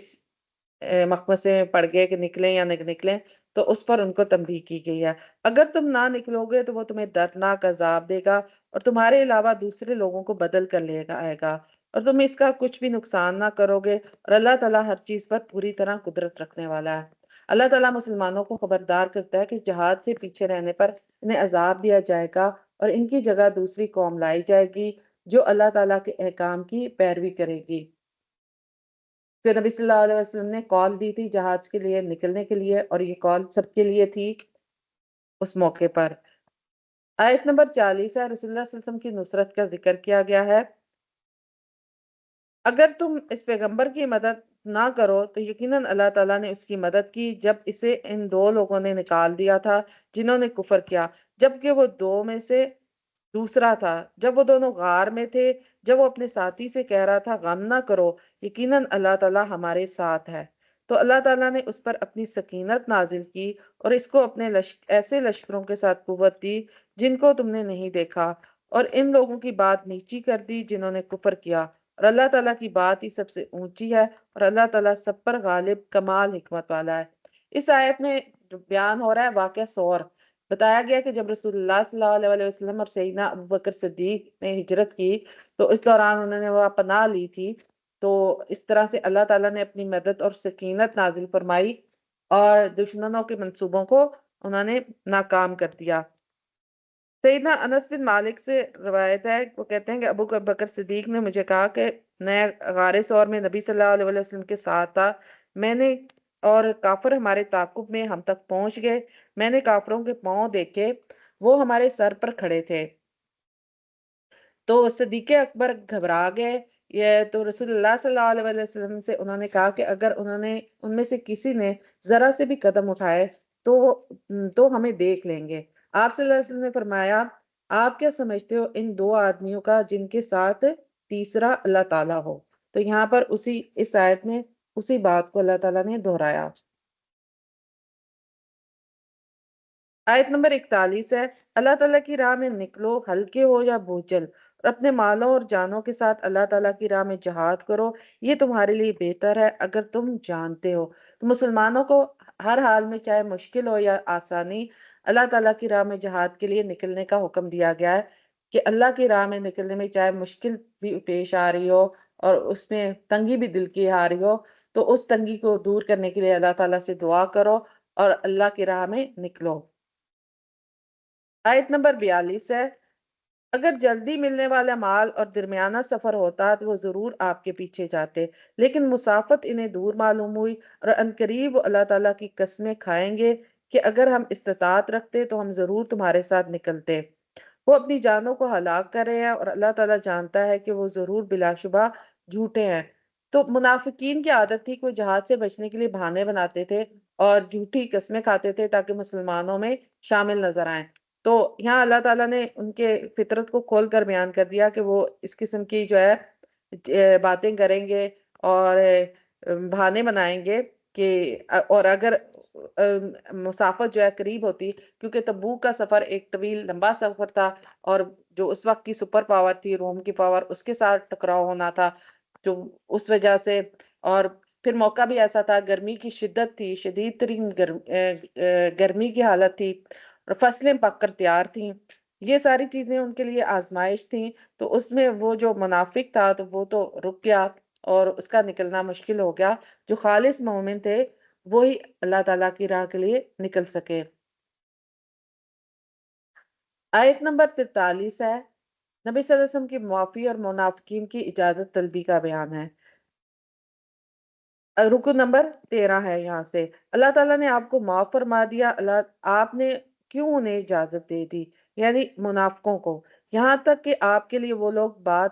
صاف ظاہر ہو جاتی جنہوں نے سچ کہا، اور جھوٹوں کو بھی آپ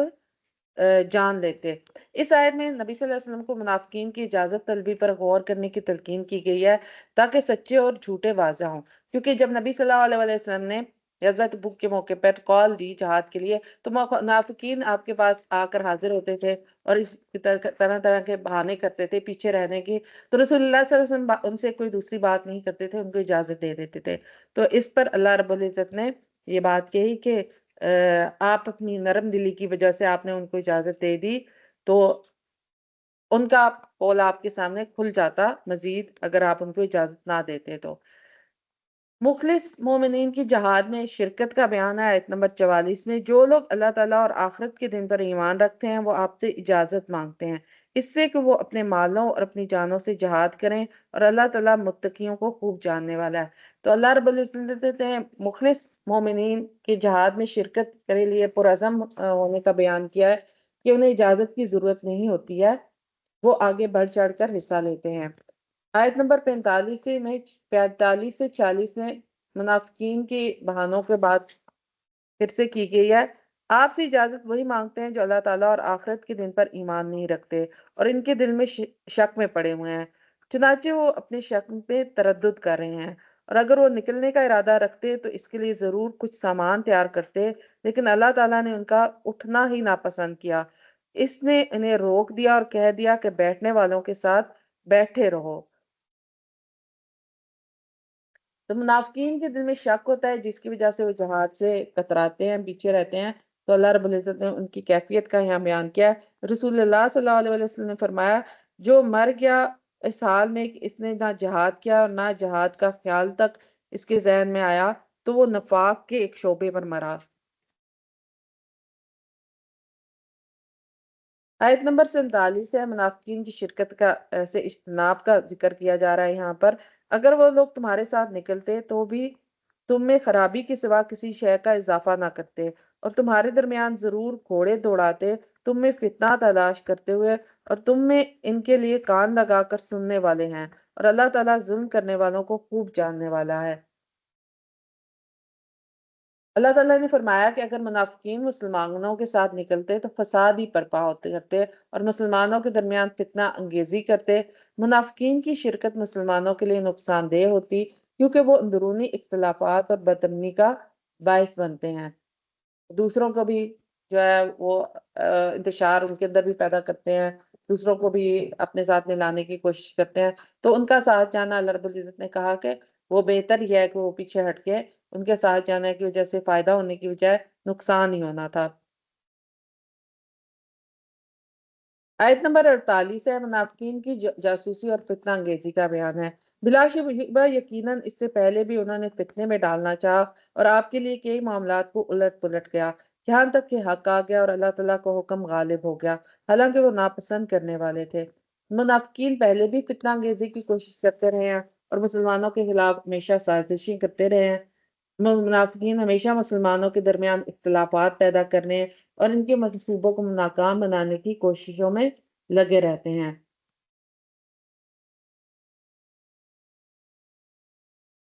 آیت نمبر 49 اور 50 میں منافقین کے جہاد سے گریز اور جھوٹے عذر کا بیان ہے، اور ان میں سے وہ بھی ہے جو کہتا ہے کہ آپ مجھے اجازت دے دیں اور آپ مجھے آپ فتنے میں نہ ڈالیں۔ سن لو، فتنے میں تو وہ لوگ پڑے ہوئے ہیں اور یقیناً جہنم کافروں کو گھیرنے والی ہے۔ تو یہ بھی ان کے بہانے تھے، جیسے جید بن قیس کے حوالے سے کہا جاتا ہے کہ وہ اس کے حوالے سے اس نے بھی یہ بات کہی تھی کہ اے اللہ کے رسول، آپ صلی اللہ علیہ وسلم سلطنت روما کی طرف جا رہے ہیں اور رومی عورتیں بہت خوبصورت ہوتی ہیں، مجھے ڈر ہے کہ میں انہیں دیکھوں گا تو پھسل جاؤں گا، مجھے اپنے اوپر قابو نہیں رہے گا، اس لیے میری وجہ سے آپ لوگ بھی فتنے میں پڑیں گے تو مجھے معاف رکھیں، پیسہ جتنا چاہیں میں لگا دیتا ہوں۔ تو آپ صلی اللہ علیہ وسلم نے اس کا پیسہ بھی قبول نہیں کیا تھا۔ اگر آپ کو کوئی بھلائی پہنچے تو ان کو بری لگتی ہے، یعنی منافقوں کو۔ اگر آپ کو کوئی مصیبت پہنچے تو کہتے ہیں کہ بلا شبہ ہم نے اپنے معاملے میں پہلے احتیاط کر لی تھی، اور اس حال میں پلٹتے ہیں کہ خوش ہوتے ہیں۔ تو منافقین جہاد سے بچنے کے لیے جھوٹے بہانے بناتے ہیں اور مسلمانوں کی مشکلات پر پھر خوش بھی ہوتے تھے، اور منافقین جہاد سے پیچھے رہنے کے لیے بہانے بناتے اور ساتھ میں مسلمانوں کی مصیبتوں پر خوش ہوتے تھے، اور اس پہ کہتے تھے کہ ہم نے تو عقل مندی سے کام لیا کہ رک گئے اور بچ کے ہماری بچت ہو گئی، لیکن جب مسلمانوں کو کامیابی ملتی تو وہ حسد میں مبتلا ہو جاتے تھے۔ آیت نمبر 51 سے 52 میں منافقین کا دنیاوی مفاد پرستی کی بات کی جا رہی ہے۔ آپ کہہ دیں کہ ہمیں ہرگز کچھ نہیں پہنچے گا مگر جو اللہ تعالیٰ نے ہمارے لیے لکھ دیا، وہی ہمارا مالک ہے، اور لازم ہے کہ اللہ تعالیٰ ہی پر ایمان لانے والے توکل کریں۔ آپ کہہ دیں تم ہمارے لیے دو بھلائیوں میں سے ایک کے سوا کسی اور کا انتظار نہیں کرتے، اور ہم تمہارے لیے اس بات کا انتظار کرتے ہیں کہ اللہ تعالیٰ اپنے پاس سے تمہیں کوئی عذاب پہنچائے یا ہمارے ہاتھوں سے، سو تم انتظار کرو، یقیناً ہم بھی تمہارے ساتھ انتظار کرنے والے ہیں۔ منافقین دنیاوی مفادات کے پیچھے ہیں اور اللہ تعالیٰ پر بھروسہ نہیں کرتے۔ منافقین کا ایمان کمزور ہے اور وہ دنیاوی مفادات کو ترجیح دیتے ہیں، جبکہ مومنین اللہ تعالیٰ پر بھروسہ کرتے ہیں۔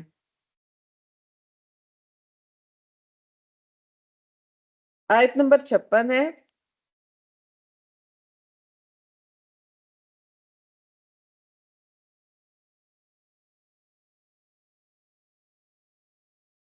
آیت نمبر 52 ہے، آپ کہہ دیں کہ تم ہمارے لیے دو بھلائیوں میں سے کسی اور کا انتظار نہیں کرتے، ہم تمہارے لیے اس بات کا انتظار کرتے ہیں کہ اللہ تعالیٰ اپنے پاس سے تمہیں کوئی عذاب پہنچے یا ہمارے ہاتھوں سے، سو تم انتظار کرو، یقیناً ہم بھی تمہارے ساتھ انتظار کرنے والے ہیں۔ آپ کہہ دیں اگر کہ تم خوشی سے خرچ کرو یا ناخوشی سے، تم سے ہرگز وہ قبول نہ کیا جائے گا، بلا شبہ تم ہمیشہ سے نافرمان لوگ ہو۔ کہ منافقوں کا ان کا خرچ بھی اللہ تعالیٰ اب قبول نہیں کرے گا، اور کوئی ان کے معنی نہیں ہوا اس سے کہ ان کے خرچ کیے ہوئے مال قبول کیے جائیں، مگر یہ کہ یقیناً انہوں نے اللہ تعالیٰ اور اس کے رسول کے ساتھ کفر کیا،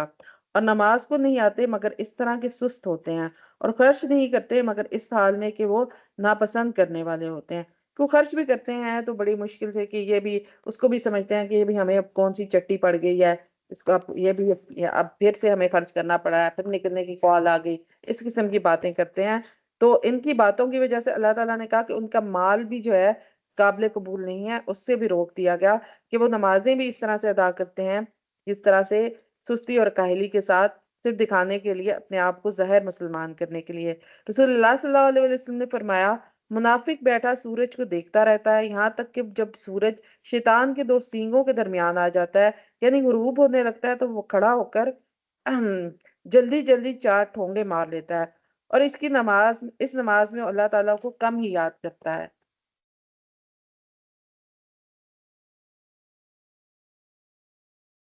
تو ان کے اموال اور ان کی اولادیں آپ کو بھلی نہ لگیں، در حقیقت اللہ تعالیٰ ارادہ رکھتا ہے کہ ان کی وجہ سے انہیں دنیا کی زندگی میں عذاب دے، ان کی جانیں اس حال میں نکلیں کہ وہی کافر ہوں، اور اللہ تعالیٰ کی قسم کھا کر کہتے ہیں کہ ضرور وہ تم میں سے ہی ہیں، حالانکہ وہ تم میں سے نہیں، بلکہ وہ ایسے لوگ ہیں جو ڈرتے ہیں۔ اگر وہ کوئی جائے پناہ یا کوئی غار یا کوئی گھس بیٹھنے کی جگہ پا لیں تو اس حال میں لوٹ جائیں گے کہ رسیاں توڑاتے ہوں گے۔ تو منافقین کی حالت اللہ تعالیٰ نے بیان کیا کہ اگر انہیں کوئی پناہ کی جگہ مل جائے تو وہ تیزی سے وہاں نکل بھاگیں گے، یعنی کہ کوئی ایسی پناہ ان کو مل جائے، راستہ مل جائے کہ یہ بچت ہو جائے، جو مشکل کام آ گئے، جہاز کے لیے نکلنے کا حکم آ گیا، یا کوئی اور حکم جو ان کی دل کی تنگی کا باعث بنتا ہے، تو وہاں سے کسی طرح سے اپنی بچت کرنا چاہتے ہیں۔ منافقین کی بزدلی اور خوف کی وجہ سے مسلمانوں کے ساتھ رہنے کی بجائے پناہ کی تلاش میں ہوتے ہیں۔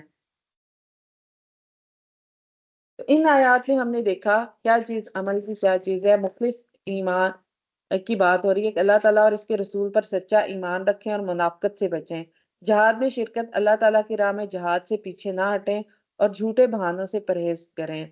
اللہ تعالیٰ پر بھروسہ رکھیں، ہر حال میں اللہ تعالیٰ پر توکل کریں، اور دنیاوی مفادات کو ترجیح نہ دیں،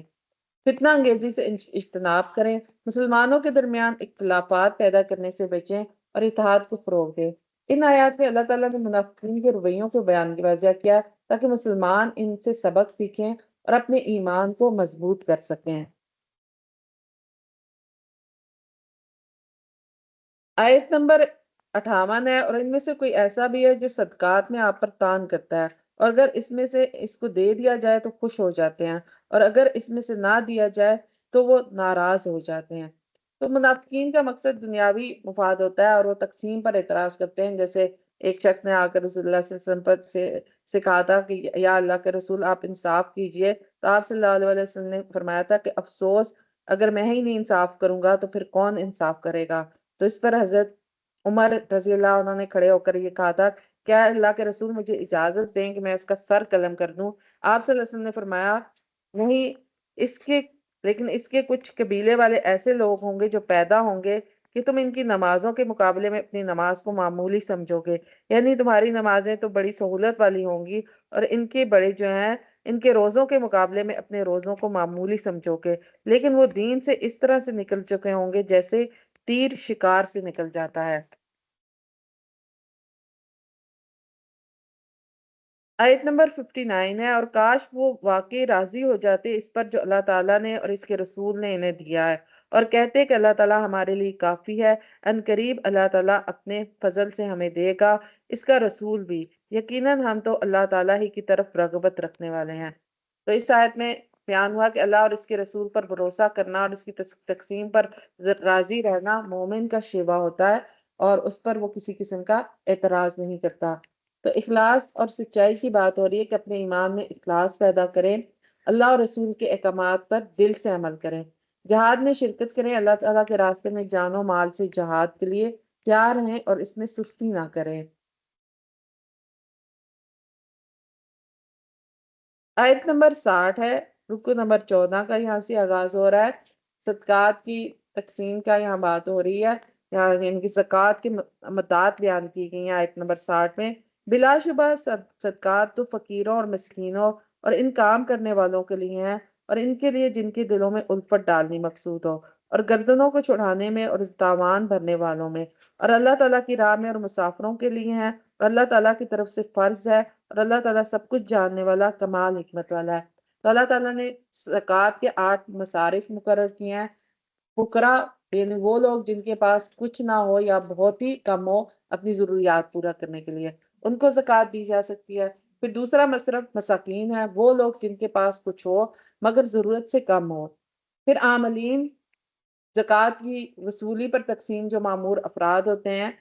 اور پھر مؤلفۃ القلوب وہ لوگ جن کے دلوں کو اسلام کی طرف مائل کرنا مقصود ہو، کہ وہ غیر مسلم ان کے حوالے سے ہو کہ وہ کچھ اسلام کی طرف جھکاؤ رکھتے ہیں، اور ان کو اگر کچھ ایسا ان کے ساتھ معاملہ کیا جائے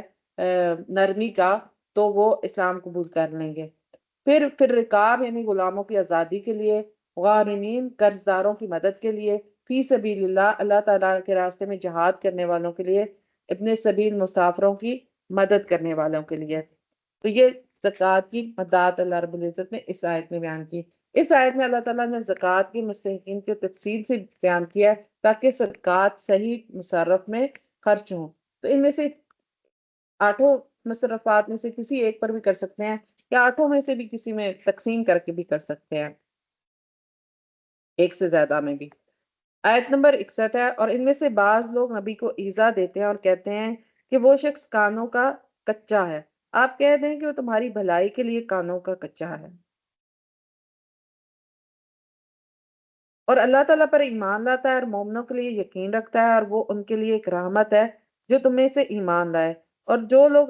اللہ کے رسول کو اذیت دیتے ہیں ان کے لیے دردناک عذاب ہے۔ تو منافقین نبی صلی اللہ علیہ وسلم کی شفقت اور رحمت کا ناجائز فائدہ اٹھاتے تھے اور آپ پر نکتہ چینی کرتے تھے، کیونکہ نبی صلی اللہ علیہ وسلم اگرچہ ان کی منافقت کے بارے سے جانتے تھے اور ان کے بہانوں کو یا عذروں کو جانتے تھے، لیکن اگر وہ آ کر آپ کے سامنے بہانے کرتے تھے تو رسول اللہ صلی اللہ علیہ وسلم ان کی بات سن لیتے تھے اور ان سے سر پہ نظر کرتے تھے، ان کو کچھ کہتے نہیں تھے۔ تو اس بات کا وہ فائدہ اٹھاتے تھے کہ ہم تو جو بھی بات کہہ لیں، اور ان کے اندر شاید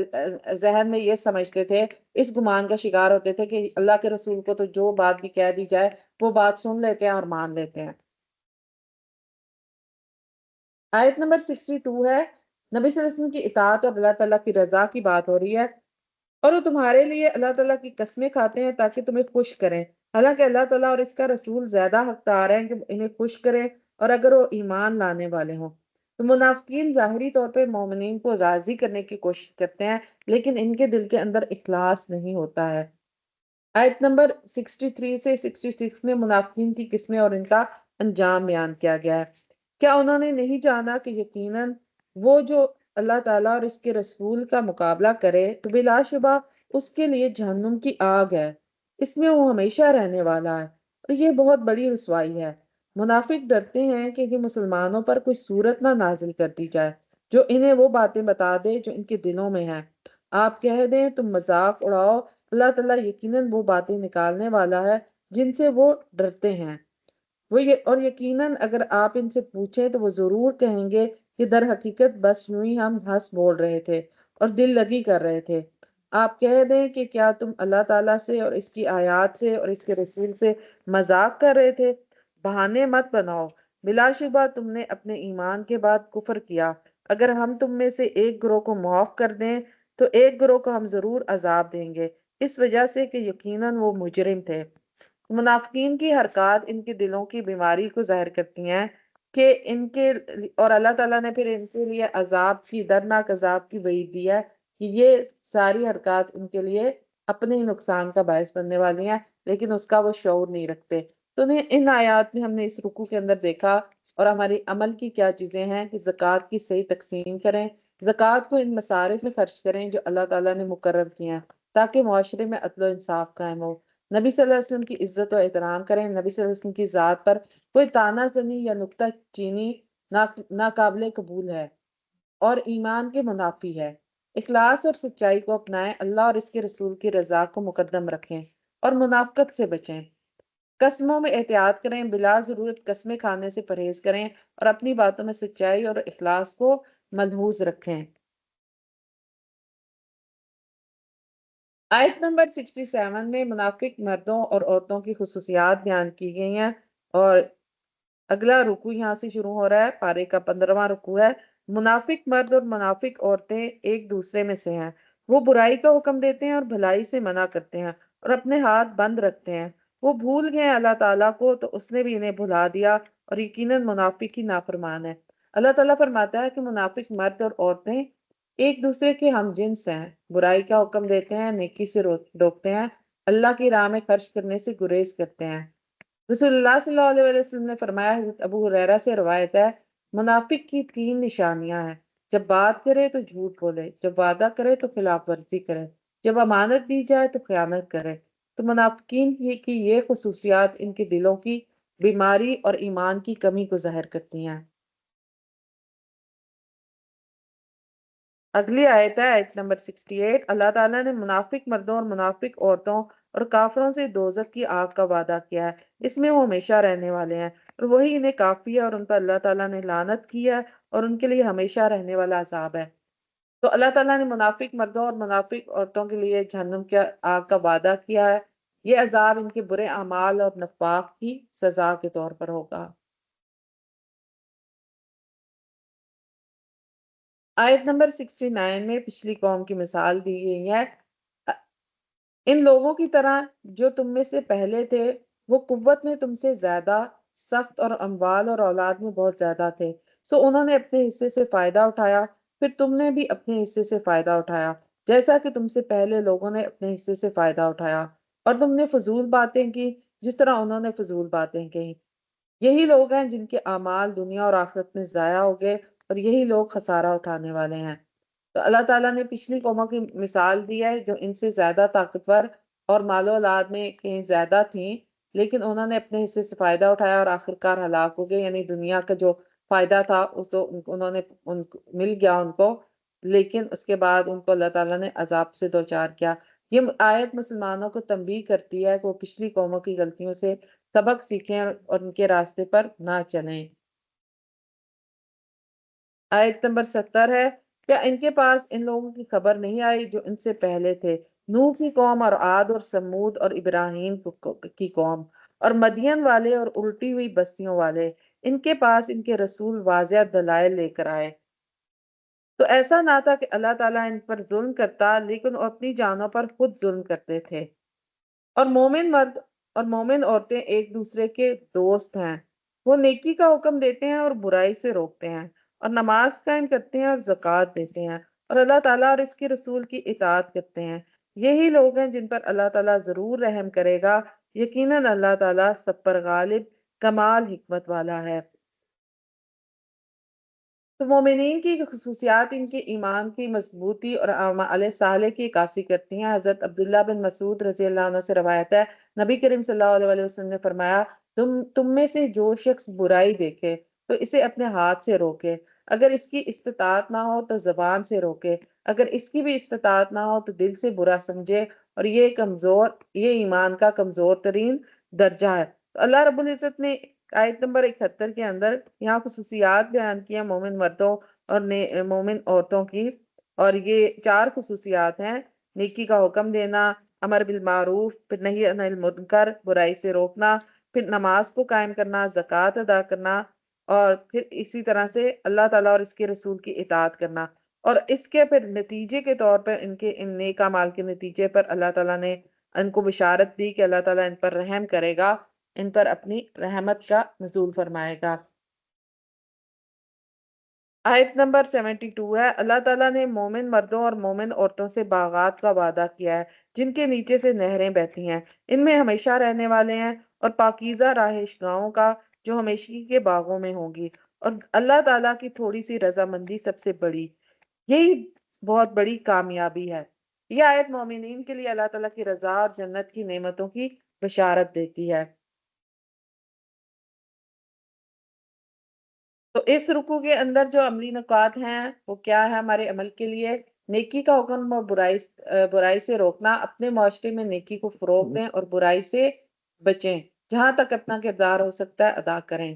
نماز اور زکوٰۃ کی پابندی کریں، نماز قائم کریں اور زکوٰۃ ادا کریں تاکہ اللہ تعالیٰ کی رضا حاصل ہو، منافقانہ صفات سے بچیں، منافقت کی خصوصیات سے بچیں اور سچے مومن بنیں، پچھلی قوموں سے سبق حاصل کریں، پچھلی قوموں کی غلطیوں سے سبق سیکھیں اور ان کے راستے پر نہ چلیں، اللہ تعالیٰ کی رضا کو سب سے اہم سمجھے، اپنی زندگی کا مقصد بنائیں اور اسی کی طرف متوجہ رہیں۔ اگلا رکوع ہے اور آیت نمبر 73 سے آغاز ہو رہا ہے، رکوع نمبر 16 کا۔ اے نبی، جہاد کریں کافروں اور منافقوں سے اور ان پر سختی کریں، اور ان کا ٹھکانہ جہنم ہے اور وہ لوٹ کر جانے کی بری جگہ ہے۔ سورہ توبہ کی آیت نمبر رکو نمبر 16 میں، جو کہ آیت نمبر 73 سے 80 پر مشتمل ہے، اس میں اللہ تعالیٰ نے نبی صلی اللہ علیہ وسلم کو کافروں اور منافقوں کے خلاف جہاد کرنے اور ان پر سختی کرنے کا حکم دیا ہے۔ اس رکو میں منافقین کے نفاق اور ان کے انجام کا ذکر بھی موجود ہے۔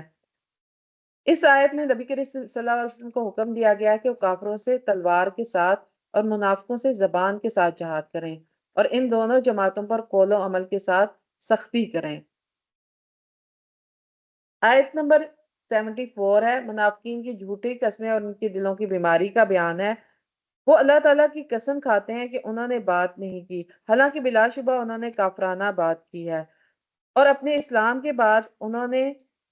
کفر کیا اور اس چیز کا ارادہ کیا جو انہوں نے نہیں پائی، اور انہوں نے انتقام نہیں لیا مگر یہ کہ ان کو اللہ تعالیٰ اور اس کے رسول نے اپنے فضل سے غنی کر دیا۔ چنانچہ اگر وہ توبہ کر لیں تو ان کے لیے بہتر ہوگا، اور اگر وہ منہ پھیر لیں تو اللہ تعالیٰ ان کو دنیا اور آخرت میں دردناک عذاب دے گا، اور زمین میں ان کے لیے نہ کوئی دوست ہوگا اور نہ کوئی مددگار۔ تو اس آیت میں منافقین کے ظاہری طور پر ایمان کا دعویٰ کرنے کی بات ہو رہی ہے کہ ان کی ظاہری طور پر تو وہ ایمان کا دعویٰ کرتے ہیں، لیکن ان کے دلوں میں کفر موجود ہوتا ہے، اور وہ جھوٹی قسمیں کھا کر اپنی حقیقت چھپانے کی کوشش کرتے ہیں۔ لیکن منافقین کے لیے توبہ کا دروازہ اللہ تعالیٰ نے کھلا رکھا ہے، اگر وہ توبہ نہیں کرتے تو انہیں دنیا اور آخرت میں سخت عذاب کا سامنا کرنا پڑے گا۔ آیت نمبر 75 سے 77 میں منافقین کا صدقات سے رکنا اور ان کے دلوں کی سختی کا بیان ہے۔ آیت نمبر 77 ہے، اور ان میں سے وہ بھی ہیں جنہوں نے اللہ تعالیٰ سے عہد کیا کہ یقیناً اگر اس نے انہیں اپنے فضل سے دیا تو ہم ضرور صدقہ کریں گے اور ہم ضرور نیک لوگوں میں سے ہو جائیں گے۔ پھر جب اللہ تعالیٰ نے انہیں اپنا فضل سے عطا کیا تو انہوں نے اس میں بخل کیا، اور اس حال میں کہ منہ موڑ گئے اور اعراض کرنے والے تھے۔ اللہ تعالیٰ نے ان کے دلوں میں نفاق کی سزا دی اس دن کے لیے جس دن وہ ملیں گے، اس وجہ سے جو انہوں نے اللہ تعالیٰ سے اس کی خلاف ورزی کی جو انہوں نے اسے وعدہ کیا تھا، اور اس وجہ سے کہ وہ جھوٹ بولتے ہیں۔ تو منافقین کے وعدے جھوٹے ہوتے ہیں، جب انہیں مال ملتا ہے تو وہ بخل کرتے ہیں، جس کے نتیجے میں ان کے دل سخت ہو جاتے ہیں۔ یہاں ایک شخص کی مثال بھی ہمیں روایات میں ملتی ہے، سالبہ نام کے شخص کے حوالے سے، کہ وہ نبی صلی اللہ علیہ وسلم کے پاس حاضر ہوا تھا اور اس نے نبی صلی اللہ علیہ وسلم سے درخواست کی تھی اپنے رزق میں برکت کے لیے کہ اس کا جو مال مویشی ہیں وہ کم ہے، بکریوں میں اس کے مال میں اضافے کی دعا کی جائے۔ اور جب اس کی بار بار اصرار پر رسول اللہ صلی اللہ علیہ وسلم نے اس کے لیے دعا کی تو اللہ تعالیٰ نے اس کو مال میں برکت دی، اور اس کی بکریوں میں ان چیزوں میں تعداد میں اضافہ ہو گیا۔ تو اس وجہ سے پھر اس نے اپنی رہائش تھوڑی دور جگہ پر اختیار کر لی، مدینہ کی طرف سے باہر والے علاقے میں چلا گیا، اور اس طرح سے آہستہ آہستہ وہ نمازوں سے بھی ہٹنے لگا۔ پھر پہلے ہر نماز میں حاضر ہوتا تھا مسجد میں، پھر جمعے کے جمعے آنا شروع کر دیا دوری کی وجہ سے، دنیا کے کاروبار کے چکروں میں پڑ کے، اور آہستہ آہستہ اس کا آنا جانا بالکل ختم ہو گیا۔ اور اس کے پاس جب زکوٰۃ لینے کے لیے بھیجا گیا، جب عاملین گئے تو اس نے زکوٰۃ دینے سے بھی انکار کیا، اور پھر کچھ عرصے بعد وہ خود نبی صلی اللہ علیہ وسلم کے پاس زکوٰۃ لے کر حاضر ہوا، لیکن رسول اللہ صلی اللہ علیہ وسلم نے اس کی زکوٰۃ قبول نہیں کی اور لینے سے انکار کر دیا۔ اس کے بعد ہی ہم دیکھتے ہیں کہ رسول اللہ صلی اللہ علیہ وسلم کے وصال کے بعد بھی کہا جاتا ہے کہ وہ سیدنا ابوبکر صدیق اور سیدنا عمر کے دور میں بھی زندہ تھا، اور تب بھی انہوں نے بھی اس سے زکوٰۃ وصول نہیں کی، کہ اللہ کے رسول نے اس سے زکوٰۃ نہیں لی تھی، ہم بھی اس سے وصول نہیں کریں گے۔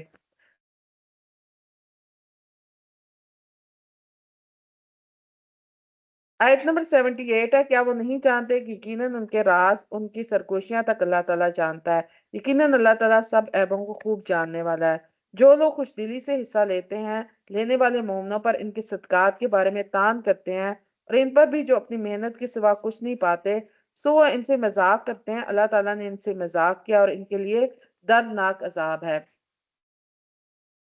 آپ ان کے لیے بخشش مانگیں یا نہ مانگیں، اگر آپ 70 بار بھی ان کے لیے بخشش مانگیں گے تو اللہ تعالیٰ انہیں ہرگز نہیں بخشے گا، یہ اس وجہ سے کہ یقیناً انہوں نے اللہ تعالیٰ اور اس کے رسول کے ساتھ کفر کیا۔ اللہ تعالیٰ نافرمانوں کو ہدایت نہیں دیتا۔ تو اللہ تعالیٰ نے یہاں ان کے بارے میں، ان کی خباثت کے بارے میں بیان کر دیا کہ وہ خود بھی رکتے ہیں اللہ تعالیٰ کے راہ میں مال خرچ کرنے سے، اللہ تعالیٰ کی راہ میں جان و مال کی قربانی دینے سے، جہاد کرنے سے، اور دوسروں کے اوپر بھی تان کرتے تھے، دوسرے مسلمانوں کے اوپر بھی، کہ مسلمان کیونکہ رسول اللہ صلی اللہ علیہ وسلم نے جب جہاد کی کال دی تھی تو مال و اسباب کم تھا، تو آپ صلی اللہ علیہ وسلم نے صدقات کرنے کے حوالے سے سب کو حکم دیا تھا کہ جس کے پاس جتنا مال ہے اس میں سے جتنا صدقہ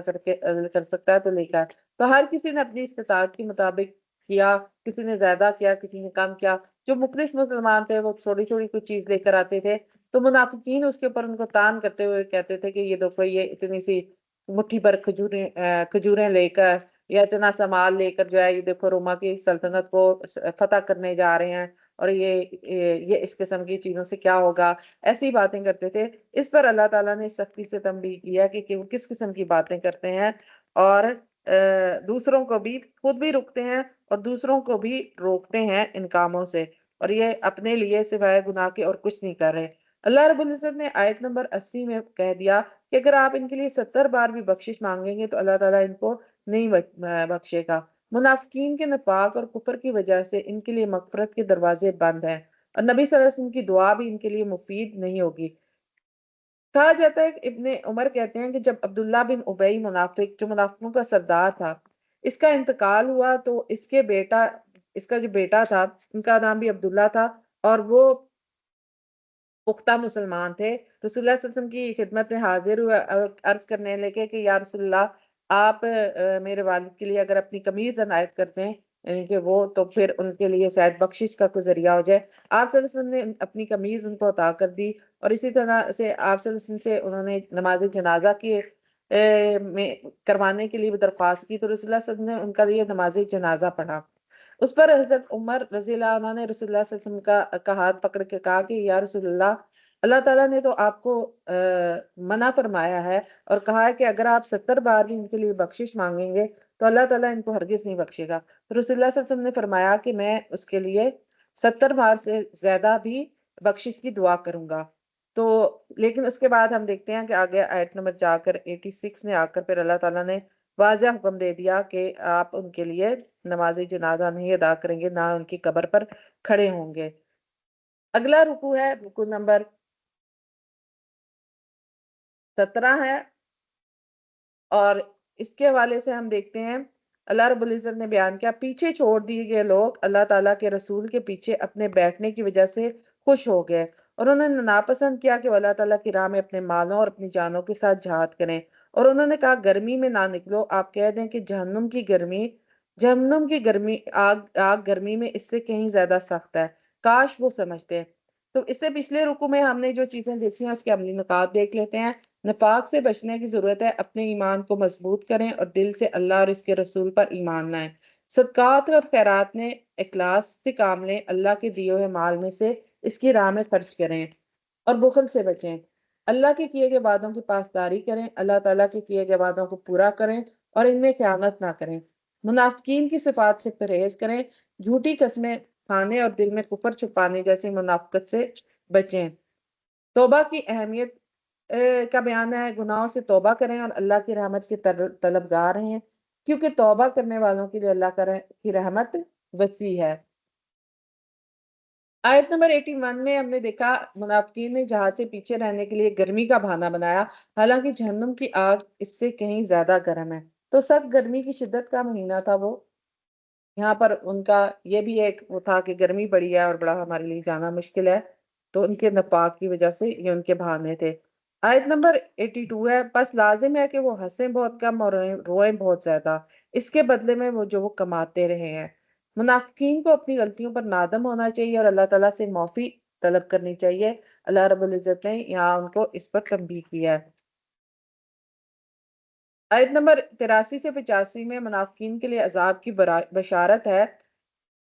چنانچہ اگر اللہ تعالیٰ ان کے کسی گروہ کو آپ کی طرف واپس لے آئے، چنانچہ وہ آپ سے جہاد پر نکلنے کی اجازت مانگے، تو آپ کہہ دیں کہ تم میرے ساتھ کبھی نہیں نکلو گے اور تم میرے ساتھ مل کر کسی دشمن سے ہرگز نہیں لڑو گے۔ بلا شبہ تم پہلی بار بھی بیٹھے رہنے پر خوش ہوئے، چنانچہ تم پیچھے رہنے والوں کے ساتھ ہی بیٹھے رہو،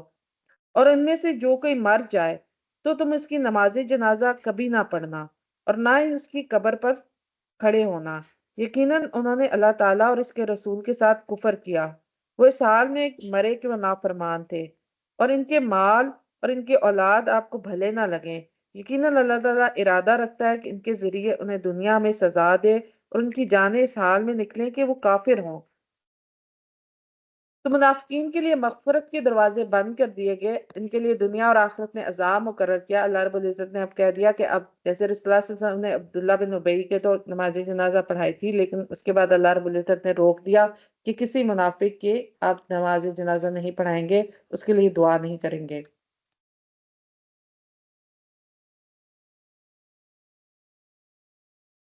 آیت نمبر 86 سے 89 میں مخلص مومنین کا جہاد میں شرکت کے جذبے کا بیان ہے۔ اور جب کوئی صورت نازل کی جاتی ہے تو اللہ تعالیٰ پر ایمان لاؤ اور اس کے رسول کے ساتھ جہاد کرو، تو ان میں سے مال والے لوگ آپ سے اجازت مانگتے ہیں، وہ کہتے ہیں کہ ہمیں چھوڑ دیجئے کہ ہم بیٹھنے والوں کے ساتھ ہو جائیں، کہ مال لے لیں لیکن ہمیں جانے کا نہ کہیں۔ وہ اس بات پر راضی ہو گئے ہیں کہ وہ پیچھے رہنے والی عورتوں کے ساتھ ہو جائیں، اور ان کے دلوں پر مہر لگا دی گئی، وہ نہیں سمجھتے۔ تو اللہ رب العزت نے ان کی مثال ایسے دی ہے جیسے عورتیں گھروں میں رہتی ہیں تو وہ بزدل بن کے عورتوں کی طرح گھروں میں رہنا پسند کرتے ہیں، لیکن خود رسول نے بھی اور ان کے ساتھ جو ایمان لائے انہوں نے اپنے مالوں اور اپنی جانوں کے ساتھ جہاد کیا، اور یہی لوگ ہیں جن کے لیے بھلائیاں اور یہی فلاح پانے والے ہیں۔ اللہ تعالیٰ نے ان کے لیے ایسے باغات تیار کر رکھے ہیں جن کے نیچے سے نہریں بہتی ہیں، ان میں ہمیشہ رہنے والے ہیں، یہ بہت بڑی کامیابی ہے۔ تو منافقین بہانے بناتے ہیں جبکہ مخلص مومن بغیر کسی عذر کے جہاد میں شرکت کرتے ہیں، تو اللہ تعالیٰ نے بشارت دی کہ ان کے لیے اللہ تعالیٰ نے جنتوں کی نعمتیں تیار رکھی ہیں۔ آیت نمبر 90 سے 93 میں مخلص مومنین کا جہاد میں نہ شرکت نہ کرنے سکنے پر غم کا اظہار کی بات ہو رہی ہے کہ وہ اس پر کس طرح سے غم کرتے ہیں، اور یہ آخری آیات ہیں اس پارے کی۔ اور دیہاتیوں میں سے بہانے بنانے والے آئے کہ انہیں اجازت دی جائے کہ وہ لوگ بیٹھے رہیں جنہوں نے اللہ تعالیٰ اور اس کے رسول سے جھوٹ بولا تھا، ان میں سے جن لوگوں نے کفر کیا ان قریب انہیں دردناک عذاب پہنچے گا۔ کمزور اور بیماروں پر اور ان لوگوں پر کوئی حرج نہیں جو کوئی چیز نہیں پاتے جسے وہ خرچ کریں، جب اللہ تعالیٰ اور اس کے رسول کے لیے خلوص رکھیں، نیکی کرنے والوں پر اعتراض کا کوئی راستہ نہیں، اور اللہ تعالیٰ بے حد بخشنے والا نہایت رحم کرنے والا ہے۔ اور ان لوگوں پر کوئی حرج ہے نہ کوئی حرج ہے جب بھی وہ آپ کے پاس آئے تاکہ آپ انہیں سواری دیں، تو آپ نے کہا کہ میں وہ چیز نہیں پاتا جس پر میں تمہیں سوار کر دوں، تو اس حال میں واپس ہوئے کہ ان کی آنکھیں آنسوؤں سے بہہ رہی تھیں، اس غم سے کہ وہ نہیں پاتے جو خرچ کریں۔ یقیناً اعتراض کا راستہ ان لوگوں پر ہے جو آپ سے اجازت مانگتے ہیں،